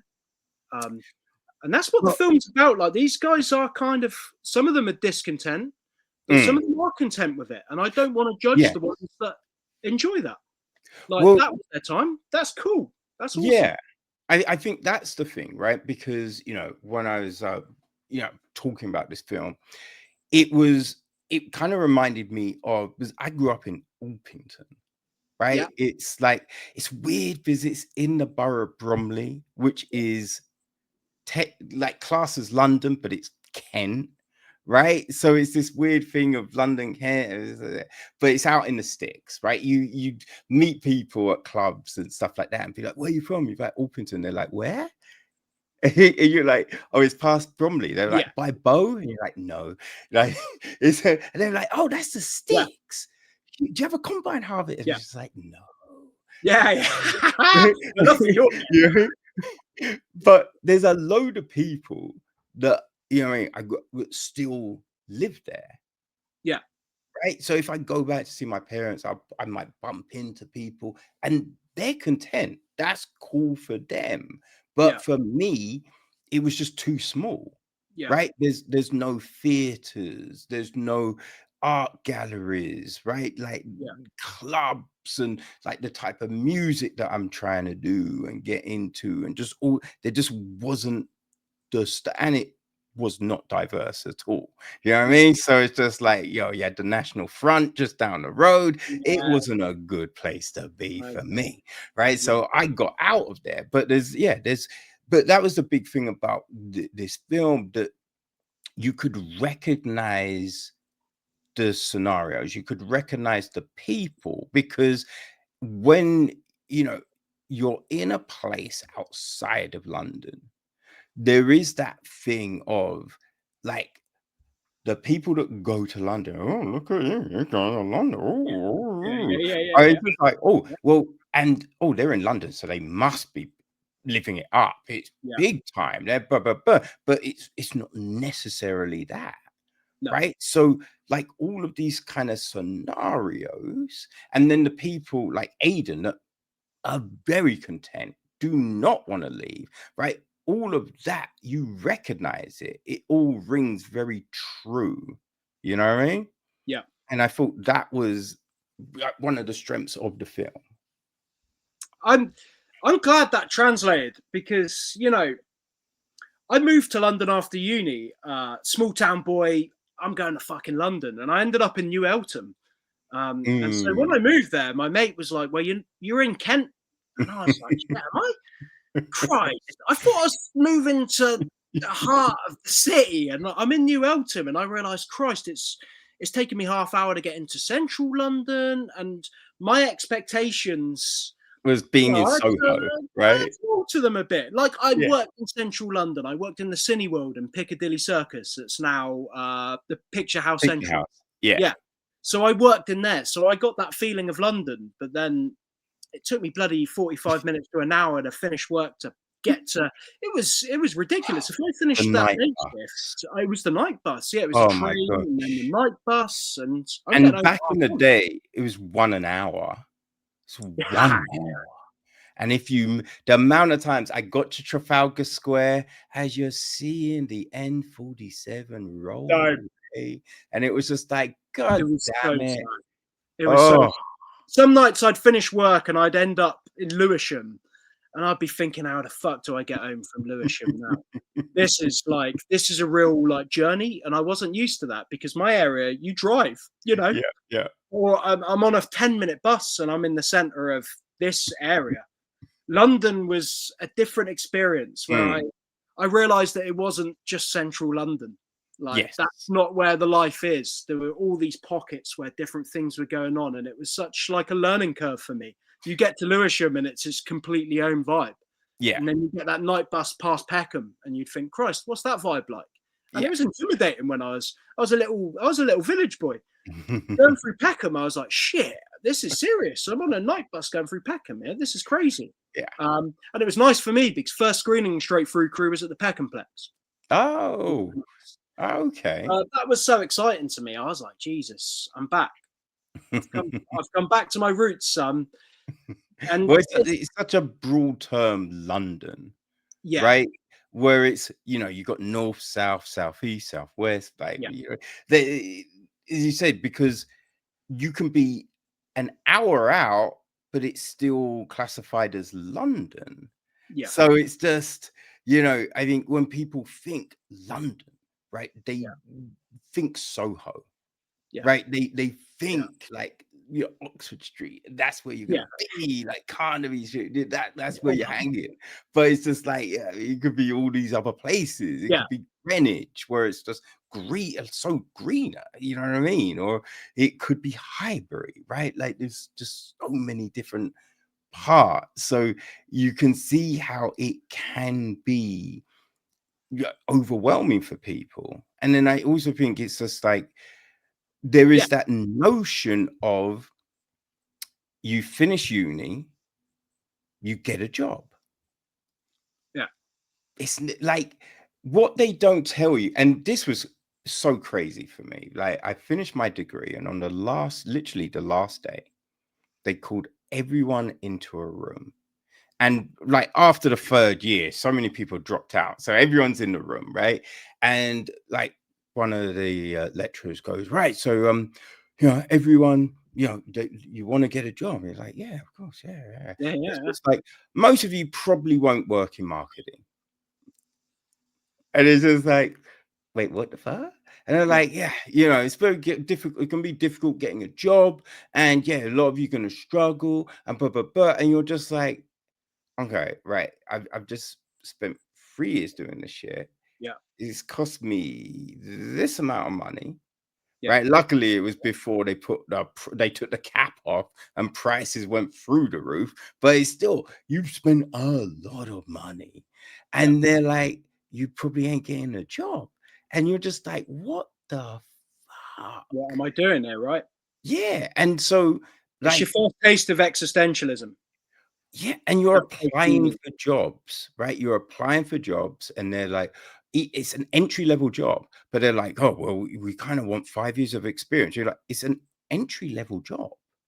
Yeah. Like, yeah, it's meant to be a job where you don't need experience. And that's what you say. Don't need experience, but I need experience for no experience. Like, what's going on? So you're applying and applying and applying. And it took me, oh gosh, I think it was 3 years. Like, I was just doing admin roles, and it took me 3 years, I think, before I finally got a marketing job. And it was literally at the point where I'm like, if I don't get a marketing job soon, I'm going to pivot and do something else, because you get to that point where everything you learn is now out of date, right? So it's just like, if you know, if I can't find something soon, you know, there's going to be people that are just going to be past me, right? But luckily I got a job and everything worked out. But that was a thing. So you see Jamie, and she's just like, oh, I've applied for 100 jobs, and you're like, I mean, that's nothing, kid. You know what I mean? That's small time, right? But and you know what? Disillusionment, isn't it? It's just like, disillusionment.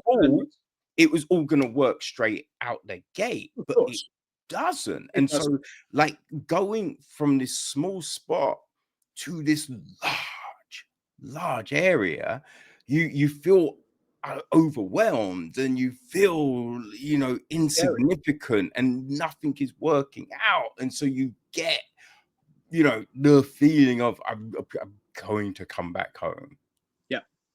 100%. And like creative degrees, let's face it, they're useless. Like, my film degree is absolutely useless, and I didn't want to feel that. I did a film degree so I didn't have to apply for jobs. And then you do uni and you realize, shit, no, that doesn't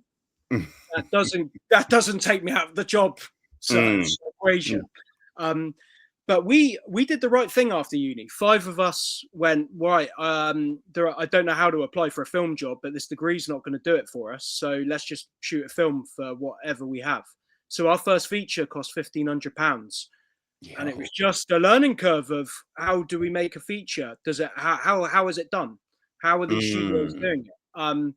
Was that Patrolman? Yeah.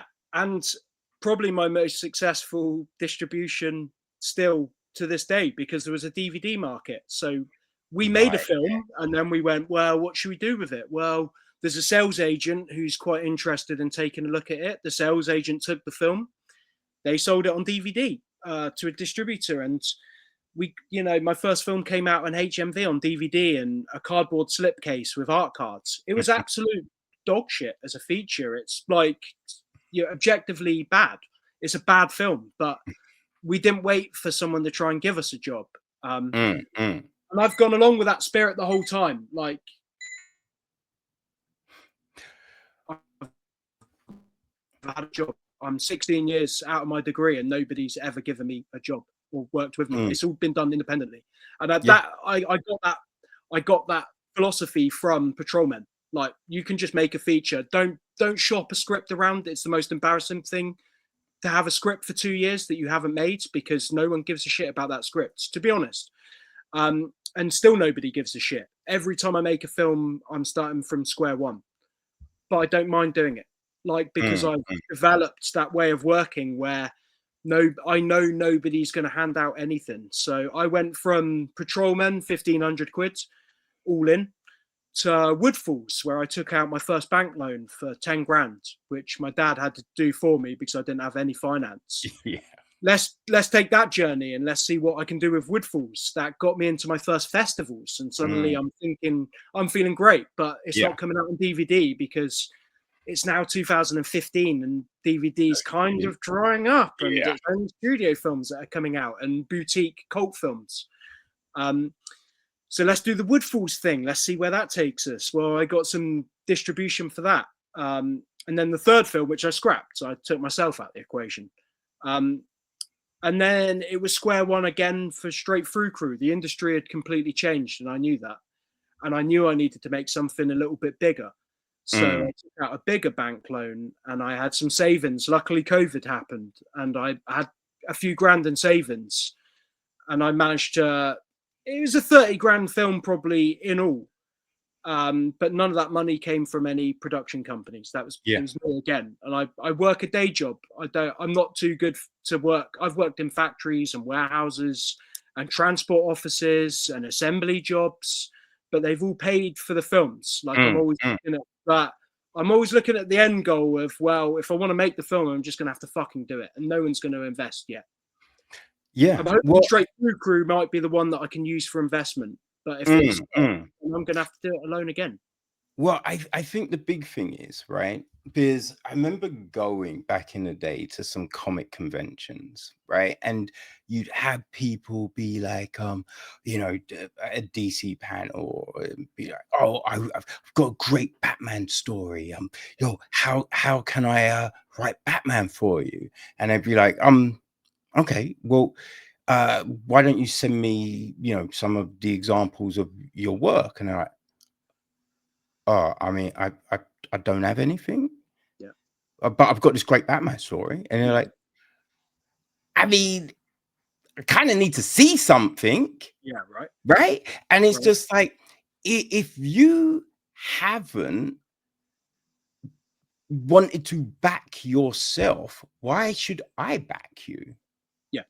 100%. You know what I mean? So it's just like making your own thing. That's your calling card. You know, and I think the more you do, it doesn't matter necessarily if the first thing isn't the best thing, because someone can see that evolution. And there's even films, right? The big thing is, like, a lot of times when you're breaking down films, you're reviewing films, you might not necessarily like all the films that you're reviewing, but there's usually elements that work, that you like. So it's when someone is looking at your work, they're going, they're really good at putting together a cast, right? Their dialogue is really good. Oh, we like their camera work. Oh, in the next film, oh, we can see that they worked on this and this is improved and this has got better. So, you know, or, you know, maybe it's just like they're not great at action, but they're very good at human interaction. And so we've got that project that's more of a human centered, so they might work on that, right? So it's, you can look at what someone's done and go, oh, you know what, they might work for this, right? It's like Mark Webb, right? He did indie and then got called in to do Spider-Man, right? That happened. So if you're not gonna bank on yourself, who else is going to? 100%. That was my philosophy. Like, who, you know, there's nothing sadder than hearing the person that's looking for 5 million for their first film from their first template that they've written. This is it. I've done it. I've written the screenplay. Give me the 5 million. Like, that's not happening. It's not happening. No one gives a shit until you make something that just has that spark, and it's a journey. But if you use the journey correctly, you'll develop a voice during that. And the only thing that is setting out indie filmmakers from one another is singularity. And you don't come with your own singularity. That evolves. I'm 16 years into messing around by myself now on my own projects, but I've developed a voice over that time, and it's been a very gradual process where you look at patrolmen and think, what is this voice? There is no fucking voice. They're just screaming into the ether. They're just copying every single horror film and cult film that they love and throwing it into the mix and seeing what happens. That's great. I was 21 years old. That's how I should have been. But then Woodfalls, I did start to develop like a voice or a perspective on the world that was translating into my films. And that's where I'm at with Straight Through Crew. This is an absolute reflection of what's happened before and where I'm at now. And I'm able to balance it more with a little more nuance because I'm a bit older and a bit more experienced. But I'm still working on that. You know, the next script is a complete change of direction again, but I've got a voice that can change direction and it's still a David Campion film. And if this is as far as I get in like the industry, because I'm nowhere near the industry, I don't think. I'm just doing thing on the fringes. But there will be a series of films that I'll leave behind that are they're David Campion films. And for better or for worse, no one else is doing it. No one else is making a film about a village rave, their own village as well. No one else is doing that, but me. But I've got some expertise now where I can put something behind that and give it some sort of substance. But that's been developed over time. It's taken time and failure and minor success. I've never had any real success, like in the truest sense of going to a festival and selling your film for something big. I haven't had that yet. But it's those, you know what I mean? I think there's degrees of success, right? There's levels to it. So it's just like, if you've taken something to a festival and then you've had people coming out of the screening going, oh man, I enjoyed the fuck out of that. Absolutely. That's a success, man. Oh man. You know what I mean? I can log on to Letterboxd and see a load of random reviews from strangers and think, shit, people are watching it. And they're taking it and you know, don't be precious, because once the film's out there, it becomes the audience's. And not just an audience as a collective, it becomes every individual viewer who views your film from a different viewpoint. And some people are going to watch it and say, this is a terrible version of Skins, or I don't relate to this in any way whatsoever, and this is shit storytelling because there's no plot. And then there's going to be some people that are like, shit, I've lived this, and he's captured a moment in my life that I remember. He's captured a memory of mine. There's something relatable here. That's great. That's, you know, it's his own thing. And you've got to take it. You're not going to just get good reviews. Like, you've got to take every review. I don't think anything has ever got 100% good reviews, right? I don't believe the 100% when they do appear. I mean, it's not, no. There's you can fix those systems. Yeah. You know what I mean? Like, all of that is, and Rotten Tomatoes can be fixed. Yeah. And there's no story, right? You think of, you know, Dostoevsky, you know, you think of Bronte, Shakespeare.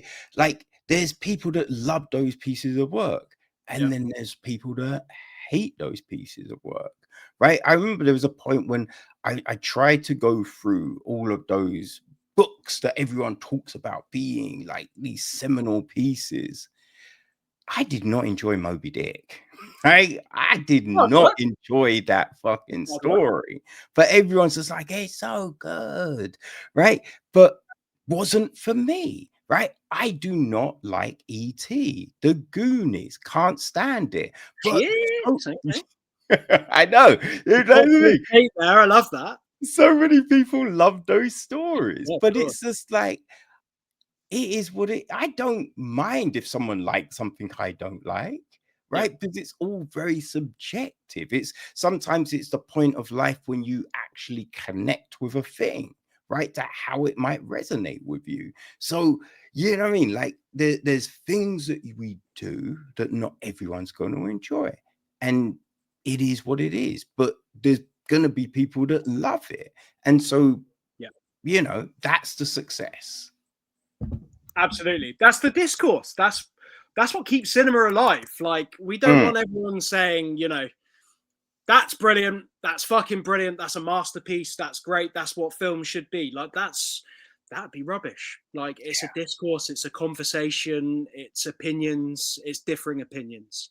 That's the beauty of it. And that's all art, like you just said. And now we're in a completely different age where there's a whole new generation that I don't think feel compelled to say I love Shakespeare. I think postmodern criticisms turned into, nah, the greats aren't so great. I see it on Letterboxd. I see young film students watch The Godfather and go, nah, boring. Back in my day, you'd get a slap round the ear if you said. But I do think sometimes, right? Because like sometimes let's just say there's certain reviewers that everyone kind of looks to, right? Like a Mark Commode or someone like that. Sure. And if they say, I don't like this, then you're like, oh yeah, I don't like that. I don't. It's like he doesn't like Jerry Bruckheimer. Yeah. I think Jerry Bruckheimer has made some good films. He's a banger. He's a You know great. what I mean? Yeah. Like to go, everything Jerry Bruckheimer has made is shit. Yeah. No, that's just not true. Like I thought Remember the Titans was phenomenal. Love that film. And there's other big films that he's made that I've really enjoyed. There's films he's made that I didn't enjoy, but that, like, I think Christopher Nolan is a great filmmaker. Oh my God. Batman, his first Batman was, I saw it on Prime the other day and I started to watch it and I was just like, oh yeah, I forgot I hated this film. Because I'm just like, it makes no sense. Like, why the fuck is he going to then skip out of town and go and train under Ra's al Ghul for all that? Like, there's certain things in the film that make no sense. I thought Katie Holmes was a terrible casting. Yeah. So in the second film, it was a relief they recast that role, but I didn't enjoy that film. But I think Batman, the next one, The Dark Knight, that's it. Dark Knight was fantastic. Yeah. Yeah, I think Inception, Tenet, right? I love those films, right? So it's, you know, there's things that will work and there's things that don't work, but it's all gravy, you know what I mean? It's just for sure what it is, you know. I love that we're living in an age where like Michael Bay has been reassessed, because I grew up in the Mark Commode age where the Transformers films were coming out and Michael Bay is what filmmaking is not about. He is the worst example of filmmaking. Now we're in an age where we look at Michael Bay, the films are stupid and the scripts aren't very good and there's not a massive amount of substance. But Michael Bay's direction, stylistically, we don't have action filmmakers like that now that know what to do with a camera. I watch there's those shots that are synonymous with Michael Bay. Absolutely. Right? You see a shot, that's Michael Bay, right? That's Michael Bay's film. Yeah. You know what I mean? That's the thing. And for me, the first Transformer film was fun. Like it's very nostalgic. It wasn't incredible. It's not winning an Oscar, but it was good. And that was after that, I didn't think they're very good. But first one, I did enjoy. Yeah. You know, like the first Pirates film, I enjoyed that. The rest of them, not so much. But the first one, I enjoyed that. Yeah. And there was a palpable filmmaking there, like Gore Verbinski, Michael Bay. These are they're real directors. They really know what they're doing. Like, I don't want to shit on studio films because I don't think most of them are aimed at me now, but there is a flatness to the Marvelization of film, I think, where it's became all about content. I look at the films, they grab good directors who have made good previous films, and they become Marvelized, and it's flat lighting and it's CG assist where there's a weightless camera doing what it was, and cities blow up at the end, and it's kind of uninteresting. Oh, I really enjoyed Fantastic. Did you lose me there? Yeah, a little bit. What, the new one? Yes. I didn't see it. But I did see Superman, first one in a while, and I really enjoyed that. James Gunn's got a voice. He's got a voice at least. Okay, but okay. the thing with Superman, I thought the twist makes sense because that's what anyone with power would do. You know what I mean? It's not like, Yeah. hey, go and make friends. It's like, go and take over. Right. So that made sense. But the thing that I'm just like, yo, hold on a second. Because he's friends with Mr. Terrific. Right? Yeah. Mr. Terrific is a computer expert. Yeah. Wouldn't you go, Mr. Terrific, I've got this video and it goes a bit funky at the end. Can you try and clear that up for me? Like, why wouldn't you get him to clear up your motherfucking video you've been sitting on for all that time? Yeah, that's true.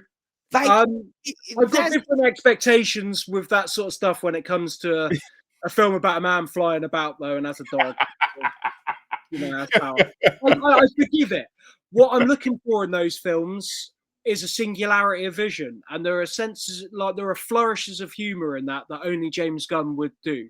Yeah, that hilarious thing where they're fighting the big creature and he puts that pneumatic drill on his eye and just starts pounding it, and everyone's like, nah, that's disgusting. That's a funny joke to me. Like that's a James Gunn joke, and he brought that to Suicide Squad 2 as well. Like that's a James Gunn film. I love that. I just can't stand the films that stand up just as Marvel films, to be honest. Like that just fit into that world. They're not giving me anything outside of that world. Like that bums me out. It doesn't work for me. Like I see what you're saying. I will say though, I do think the last few films have been very different. Yeah. Like Thunderbolts. Yeah. Yeah, it was Thunderbolts. It was called Thunderbolts. Yeah. That film, it was like it's about loss. Yeah. Right? It was about loss, and it's about like understanding that you're not always going to win, right? You're not always going to be seen as great, and becoming content with that, right? That's what that film to me was saying. And so I thought it was an interesting approach. It was very different.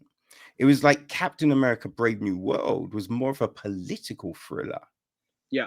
And again, that was a different type of Marvel film that we don't necessarily see. So, you know what I mean? It wasn't perfect, but I thought, oh, it's a different approach. And I think these last few films have had these different approaches, which I'm like, I'm down with taking that risk, with experimenting more, you know? I just worry that they'll never be able to experiment enough because of capitalism.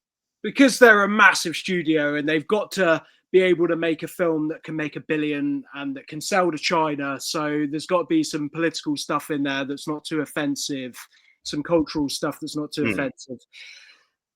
Yeah, they're only going to be a certain type of film, and I think I probably started to lose interest in Marvel when Captain America 2 came out, and everyone was like, "Wow, it's like a 70s paranoid thriller." And then I watched it and I was like, yeah, I'd rather just a 70s paranoid thriller, not a film with Captain America. It's a Captain America film. Like, I can't take the 70s paranoid thriller aspect seriously because this guy's got a fucking shield. And he's Captain America. That's taken me out of the 70s paranoid thriller aspect. You can't give me that. But it does work for some people, and that's awesome because it does introduce them to stuff. And it's given a lot of filmmakers, you know, budgets to play with. I just don't necessarily think it's got the best out of those budgets. But I'm also I'm a bit of a hypocrite because Batman, I think, does have a level of artistry, and I'll always go and see the Batman films. Probably not when they're directed by Zack Snyder. I didn't see any of those. But like, I'll watch the new Batman and go, okay, that's actually got a real, you know, is that Matt Reeves directed that? The R-Pats one, the Robert Pattinson one. I didn't. That's got a level of filmmaking to it where I'm like, okay, this feels. Okay. I don't necessarily get that. Necessarily. Losing you again a little bit. Did you lose me now? Okay. Yeah. Sorry, Kevin. My connection has been absolute horseshit all night, to be honest. No, I think we've still been able to have a good conversation You know what I mean? And hit some interesting points, man. So I think it's all good. It's all All right, good. cool. Yeah. Like, yeah, now, like, you know, it's out in the world, right? As you said, there's good reviews on Letterboxd and out all over the place, right? Have you seen, you know, maybe opportunities arise, like, you know what I mean, maybe like distributors are opening up the emails, or like, have you seen any shifts or anything like that? No, absolutely not. It used to be making a film was enough because you were part of a small circle of people that made the film, and that was almost enough. But now because it's got cheaper and easier, there are a lot more films out there. So now getting it out, is that enough? Absolutely not, because there are tons. The distributor that put out Straight Through Crew has released 50 films since on Amazon Prime. We're not standing out. So it's the fight of how do we stand out? So it's just pushing it and trying to find that audience, but also not resting on your laurels. So I'm already moving on. Like Straight Through Crew is 3.5 years ago for me. Or 4 years ago. I'm a different filmmaker again. So it's trying. That's not going to be my boost. No one's going to pick out Straight Through Crew and go, Christ, we need to give this guy 300 grand to make his next film. Nobody's doing that. You have to fight for it. So I'm just pushing along, essentially. Straight Through Crew's a nice calling card, though, I think. Yeah. I think, you know, back in the day, like with your DVDs, you had the special features, right? You have your documentaries, you have the interviews and all of those kind of things. I do believe that you can create those kind of assets, but put them out before the film. Yeah. Right. So you use them as calling cards, you use them as teases for the film. Like, I would say for Straight Through Crew, what could have been really interesting to oh, hold on, I can never remember what's the name of the spot. Loud Hut Lud What's the name of the spot where it's at? Where it's at? Yeah, Luddershaw. That's it. Like, if you'd done a Welcome to Luddershaw video, you know what I'm saying? So it's just like, oh, this is Luddershaw, and then it's just like, oh, these are people in Luddershaw, and then it'd be like, oh man, it's like, you know, it's just like, what's good about Luddershaw? Oh, I mean, I like going to the Castle Club, man. I was like, correct, you know what I mean? Just this kind of like little and it's like creating those teases. Like, do you remember when the PlayStation came out? Yeah, the teasers. And you would see those billboards with just the triangle. Yeah. And then there was one with a net, and you're like, yo, what's Sony doing? What is this? And then finally it'd be like PlayStation. And you're like, yo, what the fuck's a PlayStation? Yo, what are they doing? You know what I mean? And it was just like this anticipation. And I feel that is a thing that could help indie, right? It's like teasing the project, building people, because like a lot of, you know, when it comes to studio stuff, people are like, well, we need a big star, right? You need a big star to pull the film, to get the financing. And yes, I get, you know, for financing for sure. But I think the average film goer, if they see Brad Pitt on a thing, it might go, oh yeah. But if the story sounds like it's bullshit, then I don't know about that, right? Because it costs so much to go. But if the story sounds intriguing, if the hook is there, that's when they're going to go. So it's about creating that hook. So I think it's something that starts within production of the film. You know what I mean? It's like, I would have a conversation with you and be like, yo, so what's the film? What's it about? And you'd be like, oh, it's about this. And so then from that, I could go, okay, I think if we did this, this, and this, and put them out at this point, this point, this point, those can help as pull factors for the film. You know what I mean? I think that's the thing for you know what I mean? That's definitely a marketing head approaching the film. And I think I think it's a good idea. I think that's probably how indie's in a strange spot. And I think filmmaking in general, how studios are terrified of making anything that isn't IP, like that has an original name, because I think they've lost the tools to market. Like they've lost the imaginations to market original material. Now I'm doing that on a level where there's absolutely no studio or no other people around. So like marketing's definitely difficult for indie films right now. Yeah. Like, we're in a transition with how audiences take films. There's definitely less cultural interest in cinema. It is, but I sometimes think there's this weird narrative that goes on, right? Because what did we just have? Was it Venice? Yeah. Venice just had, or was it Toronto? Yeah, it was one of those two, right? Well, Toronto happened a few months ago, yeah. Oh, okay. But there was all of these big films that were premiering, and then you'd hear the next day be like, oh, I mean, it only got 2 minutes standing ovation, and like you're standing ovation, and I just was like, are we really using that as a barometer for how good? Because that again, that is a standing ovation is something that can very easily be manipulated. You know what I mean? Yeah, so, I'm very skeptical of the 13-minute standing ovation. Yeah.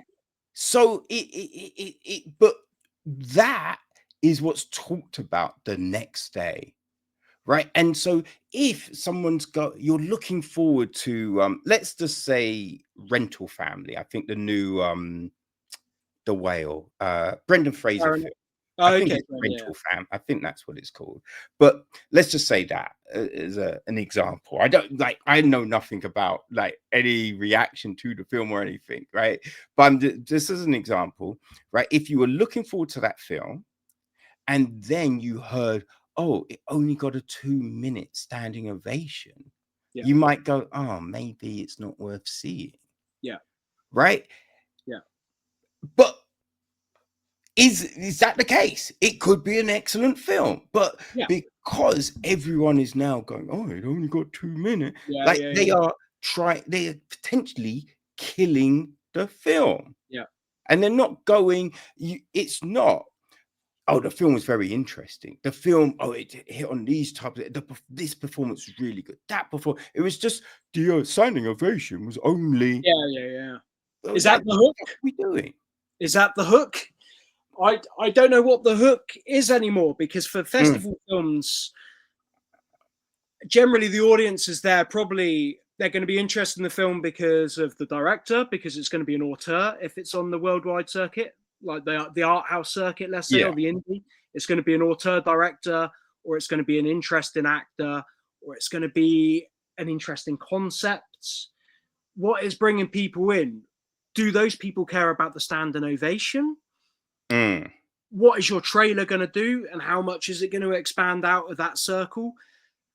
Selling a film now it's become obscure. Like on the festival circuit, we've had the Smasher Machine, which is a Benny Safdie film. So we've got the Safdie brothers, but we've divided them into two. So now we've got Benny Safdie.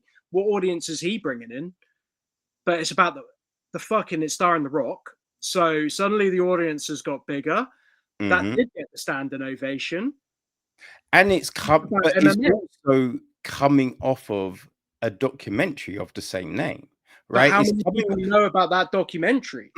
But you have the people that know about the documentary, right? Mark Kerr fought in the UFC. So if you've been watching the UFC from the beginning, you know who Mark Kerr is. If you watch Pride from the beginning, you know who Mark Kerr is. And if you were into like freestyle wrestling back in the day, you will know who Mark Kerr is. So you have got those people that know, that are interested, right? You have, you know, rock fans that are interested. You have Saffoldine brother fans that are interested. So you have those things, but then it's still a case of where is the heart of this film, right? Yeah. So it's promoting it in a way that lets people understand, because we know, look, it's got The Rock, it's got Emily Blunt, it's got a great cast. Yeah. You know what I mean? It's got former fighters in it. Ryan Bader's in it. Oh god, Baz Baz Rutten. Rutten.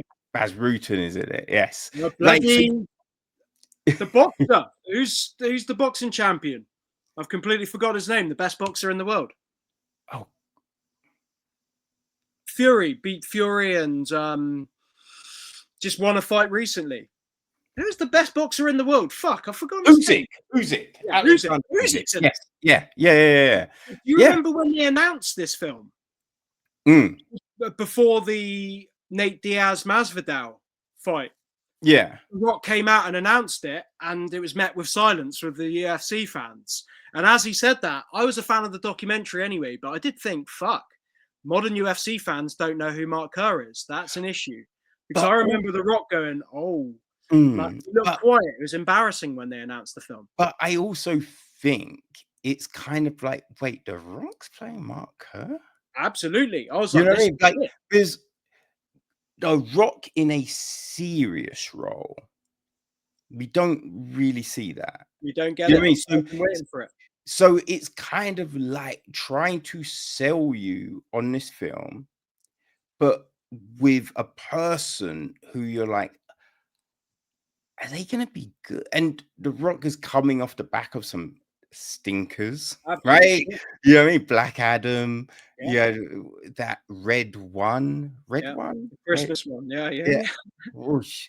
You know what I mean? So, like, coming off the back of some films that weren't great, so it was like, how is he good? Because look, I know the Saffoldines are good, right? So I trust Benny, but can The Rock hold this down? So I think that was the thing. It wasn't necessarily, I don't want to see a film about Mark Kerr. It was just like, I do, but is this the right person to lead it? 100%. And to be fair, I think the level of the film changed when Benny Safdie came in 2 years after that. And that evolved the film completely, because suddenly I thought, okay, this isn't going to be a really mainstream sports film. He's going to put The Rock through his paces. The Safdies are interested in weird background actors and strange authenticity and a gritty shooting style. And suddenly I could see the film and thought, yeah, okay, they've actually made this work now. Yeah. Before I saw the trailer, I thought they've made this work based on pairing Benny Safdie with UFC, old school UFC, and The Rock. I imagined they found their target there. Yeah, and you know, The Rock has like Gridiron Gang, very good in that. You know what I mean? Like, so he can act. Yeah, but as I say, it's just coming off the back of like some bad films. Yeah. So it was just, so I think there was that trepidation, but it seems this could be a fire film. So he's going to be Oscar nominated by what I've heard. He'll get the Oscar. So I'm very interested, because I think what the Iron Hand, Iron Claw, right? I thought that was very good. So it's just like, is it gonna be of that level? And I think it sounds like it very well could be. Oh yeah, I think they've got it. But I do think there's a shame between that distinction of The Rock's been in studio films for the last 20 years and we haven't seen him act. But he's working with Benny Safdie, who's very good with performance and very indie. Let's see if it will be in the middle. That's a real shame. Like, I remember when you could watch a studio film and see the lead actor actually put in a performance. Well, I don't think it's necessarily he's been in studio films, right? I just think it's the last few studio films have been rubbish, right? Like, he's been good in a lot of studio films. It's just, as I say, Red One and Black Adam were not good. Right? They were not good. But other No, things definitely he not. has been good in. You know what I mean? It's been fun. Like there was that film Rampage, which look, it's not winning an Oscar, but it was fun, right? Yeah, You have other films like that he's done, and you're like, that was fun. Like Walking Tall was very good. Like as I say, the Gridiron Gang was very good. yeah. So like he can definitely act. He's got chops and he's got Yeah. charisma. Yeah, yeah, yeah, for sure. But yeah, I think yeah, you know, that's an interesting one, but it's about compelling people with the story, right? And I think that will be the lighthouse for indie films. You know what I mean? Like capture someone with the story. So it's like make a different type of trailer. Yeah, You know what I mean? Don't just follow, because I think trailers these days are terrible. I agreed. mean, they give away too much of the story. Yeah, So tease it. You know what I mean? Like tease it out, do yeah, something different. yeah, yeah, And yeah. doing something different is going to be the thing that captures people's attention and makes them go, yo, For did you sure. fucking see this thing? Like, what is this? What's it? It's It says it's different. coming out in like December, man. I'm intrigued. I'm interested. You know what I mean? And then they'll be like, oh, I think it's got an Instagram bag. Let's follow that. Let's Yeah, keep and then so you drip feed people stuff yeah, all the time, like some interviews with the actors, but not interviews with the actors, interviews with the character they're playing. yeah. Okay, You know okay. what I mean? So you Yeah, give people different things. It's just like if you're making, like, say you're making a film like Bridget Jones, right? You drop diary entries. yeah, brilliant. Yeah, You know what I'm brilliant. saying? You That's do smart. those Yeah, different things rather than just an interview with Rennie Zellweger going like, yeah, "Oh, Rennie, so what kind of cakes do you like?" You're like, yeah, "Oh, yeah, yeah, oh, you're a sponge." You're like, "I don't care, Rennie." yeah, Right? You give people something different, yeah, right? And that's going to be the thing that yeah. makes me want to come. Yeah, for sure. A little bit of innovation with Mm, that, making things feel fresh. What was it? Do you remember when The Village came out and there was a documentary about M. Night Shyamalan? And the documentary, it was a mockumentary, and it was suggesting that he was actually cursed. mm, It was there, him making The Village, but the documentary was about these birds that were following him around, and it was making out that he was a genuinely a cursed director. That's yeah, amazing. I yeah, watched that and I shit myself. I believed it. I was 16. I believed it. And I was waiting for The Village. Like shit, man. There's a real cursed film coming out. That's what we need to do. Like film needs to be made to feel like the most special thing in the world again, because that's what mm, it was for me when I was growing up, and it should be to generations. You know, film still stands out from the content that kids are consuming on the internet. They're bigger, they're more exciting, but I think because of profit and money and studios being a bit more conservative with what they're making, it feels a little bit less special at times. And I think we can make it feel transgressive and exciting again. oh, for sure. Like There's an input indie film potential. called Clone Cops that came out a couple of months ago, right? And the guys that made that, so they created a fake phone line that you can ring in and report people who Awesome. like you think is, and Awesome. it gives you these Yeah. messages and everything. They did these mock adverts for this company in the film that's creating these clones, and they make all these, they're like an Amazon, so they've got these mock like pseudo adverts for this company. And so there's all of these different things that aren't necessarily giving away what the story is, but it's Yeah. all within the universe. It's Building building the world. universe, so Yeah. it's building that interest in what this is. And I just was like, that's really smart, Yeah. right? You know what I mean? Like the website is kind of more like a mock kind of like consumer website. Like it's more like an Amazon website. Like Yeah. so it's like Cool. you know what I mean? They've just done these Yeah. different things with it. And it's just like that's what you need to do, man. You need to do these different things that keep people interested, and that's the thing. But it's just kind of like, I think some people think you make a film and that's it, right? Make a film and they will come. But it's kind of like, as you said, you know, your distribute, they put out a load of other films. So it's, you know, and it's when you put on Netflix and Prime and Disney and Apple, and you're like, okay, I'm gonna watch something, and then it's just like, oh, what do I want to watch?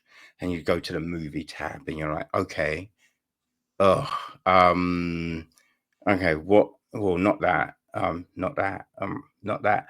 What do I want to watch? And like, you can spend half an hour going flicking through, and then you get, then you're like, I don't know, do I have time now? You know what I mean? So it's just like, you need something to be able to cut through that. For sure. And I think in the indie world, you know, we're straight through Cruise on Prime. It's a 30 grand film. It's on Prime next to Jurassic Park and Top Gun 2. Why are people not going to choose those films and choose our film? Like, how do we stand out there? Well, hopefully the person looks at the film and thinks, I could watch a studio action film with Tom Cruise in it, or I could watch a film that's shot at a real rave and is about an authentic working class drug experience. Transgression. Yeah, and the way I'm approaching indie films now is pushing that even further. And this is the next film, hopefully, will be something completely different to what a studio is willing to put out. Something transgressive and something strange and weird and violent and visceral in a way that a studio would never do. That's how indie film has always sort of stood out. That's what it was doing in the 90s. It was completely countercultural, Gen X-y. Studios are not going to be making these fucking films. We've kind of lost that a little bit.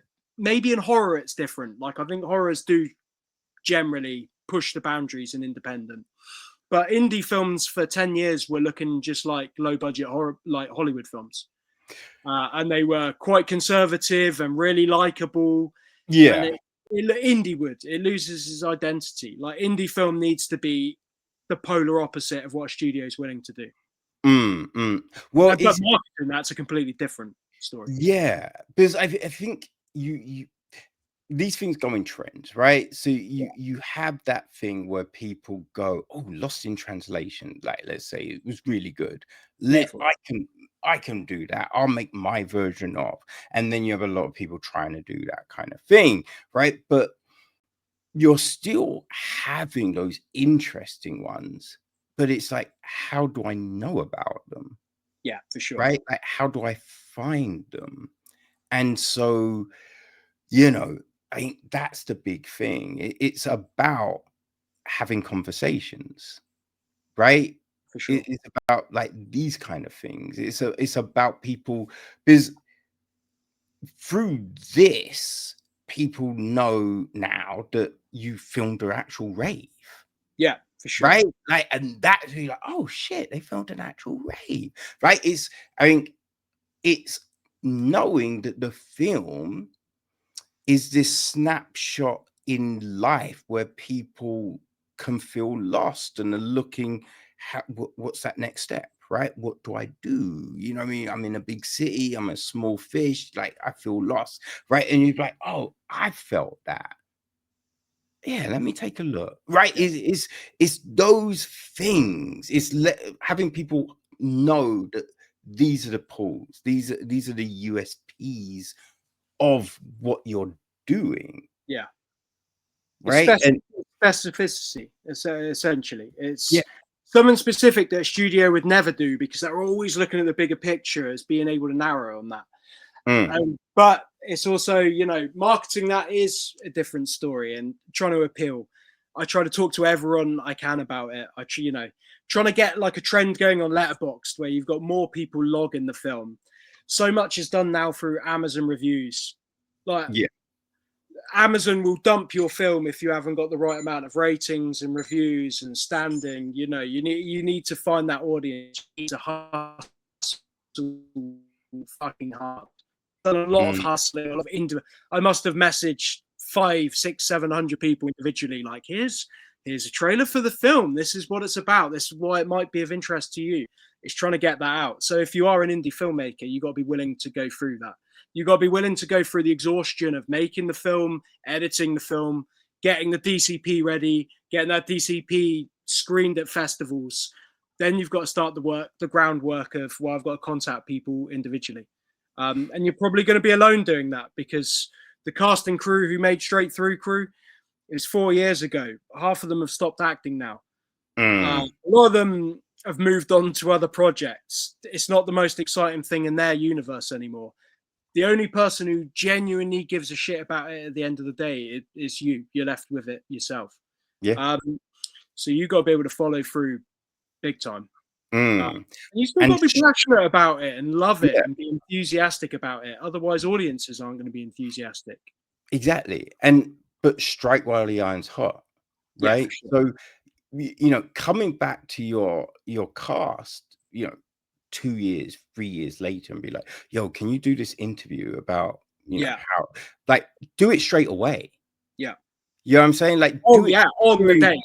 Yeah. Do it during production. Do it once you finish. Be like, all right, while we're all here, let's film this, right? This will help sell. You know what I mean? Like, get those things banked straight away. Photos. So you have so much stuff that you can then use to tell the story of what this is. Yeah.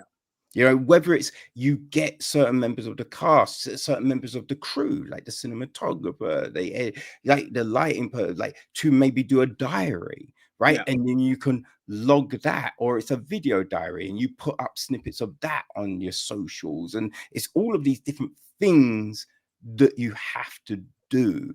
And it might seem like hard work, right? But it will pay off at the end. Absolutely. Yeah. I was kind of cynical of that, and I wasn't not cynical, but I didn't think about it while we were making it. I mean, genuinely, I was just trying to get through the shoot. Well, it's a journey. Yeah, like it is a journey, and it's one of those things that if that's not your background, you're not necessarily gonna think of what it is. And whenever it's just, I hate it so much, right? Because whenever marketing comes in a film, it's always something you're just like, that's not, like, what the fuck? Like, they talk about it like it's just, I went to a pitch meeting and blah blah blah, and it's just like, I mean, yeah, there are pitch meetings, but it's not this. Yeah.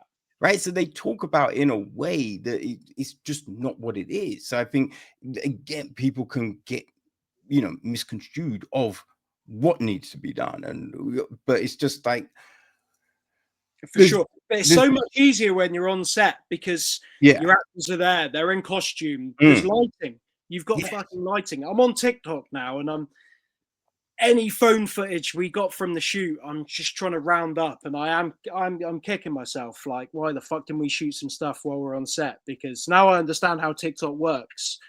The BTS is sometimes more important than the actual product. There's sometimes more interest. I think making ofs are going to make a massive comeback. I mean, they probably didn't go away, but they were big when they were on DVD. I think making ofs now is the time to be shooting good documentaries about the making. Well, I think the thing was, right, back in the day, as I say, with a DVD, there was a vehicle for this stuff. And once DVDs went, you're like, how do I put this out there? If it's a digital film, right? But it's creating a YouTube channel.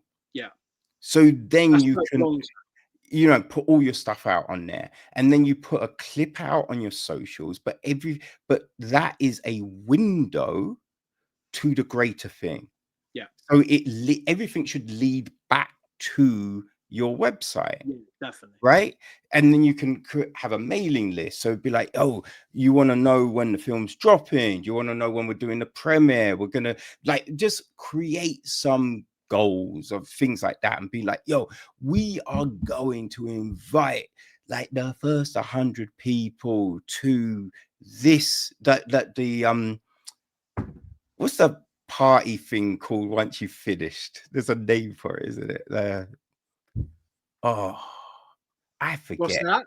Like once you finish the film, there's the party thing, Oh, and rap party. that's it. God damn. Rap, yeah. Yes, like we were invited the first time to the rap party. Like it's just like Yeah, yeah. ways to engage, ways to get people to log. Because once they've logged on, now you can message them, and you don't want to swamp them with stuff, but you can go, yo, this is when the film's being released. This is when this is coming out. This is boom, boom, boom. So you can do that. But it's just ways to engage. You know what I mean? Yeah. And to take people along for the rides, like a more Mm. immersive journey. Yeah, no, I get that. I think there are definitely ways. And YouTube and social media is definitely where it's at. Do you remember digitized? You can get special features on like digital copies if you buy them. Yeah. It didn't take off. It doesn't work, I don't think. Mm. I think YouTube is the place now where we can start.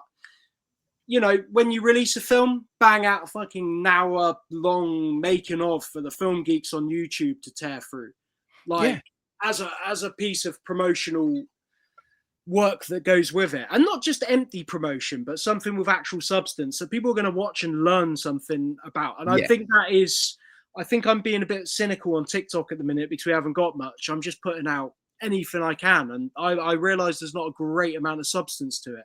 Next time around, I think like a full making of that film students can get their teeth into. That's, you know, that's worth a lot.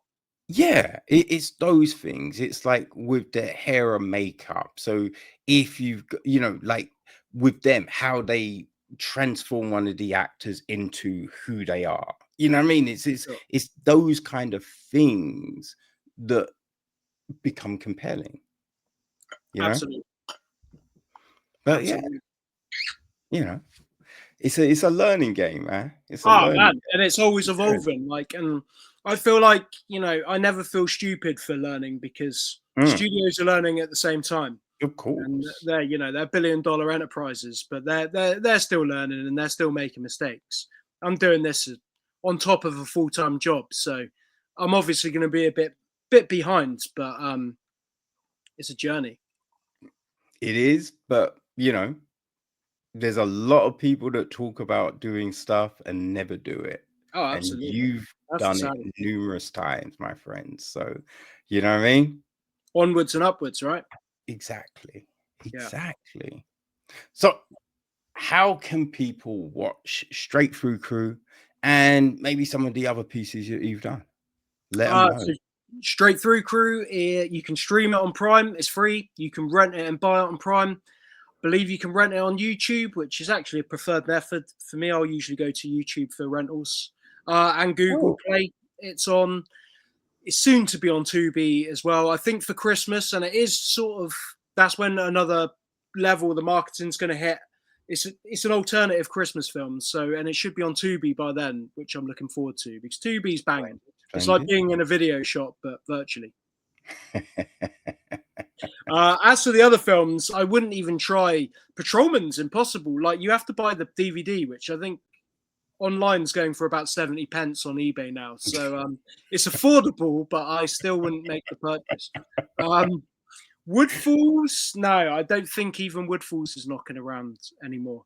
I'd just hit straight through crew, to be honest. Okay. Unless you're a real purist in my career, and then yeah, you can find this stuff. But I should put the stuff. I should put them on YouTube for free soon. Just I'm Well, in future, if I ever do get famous, like really big, I'd love people to go and watch Patrolman and think, "Fuck me, how did this guy make it into the industry?" no, but you do a commentary track. Yeah, for sure. There will be a commentary one Yeah. day. I've been waiting for that because there's so much to say. Like it'd be one of those great John Carpenter, Kurt Russell type ones where you just get drunk and shit.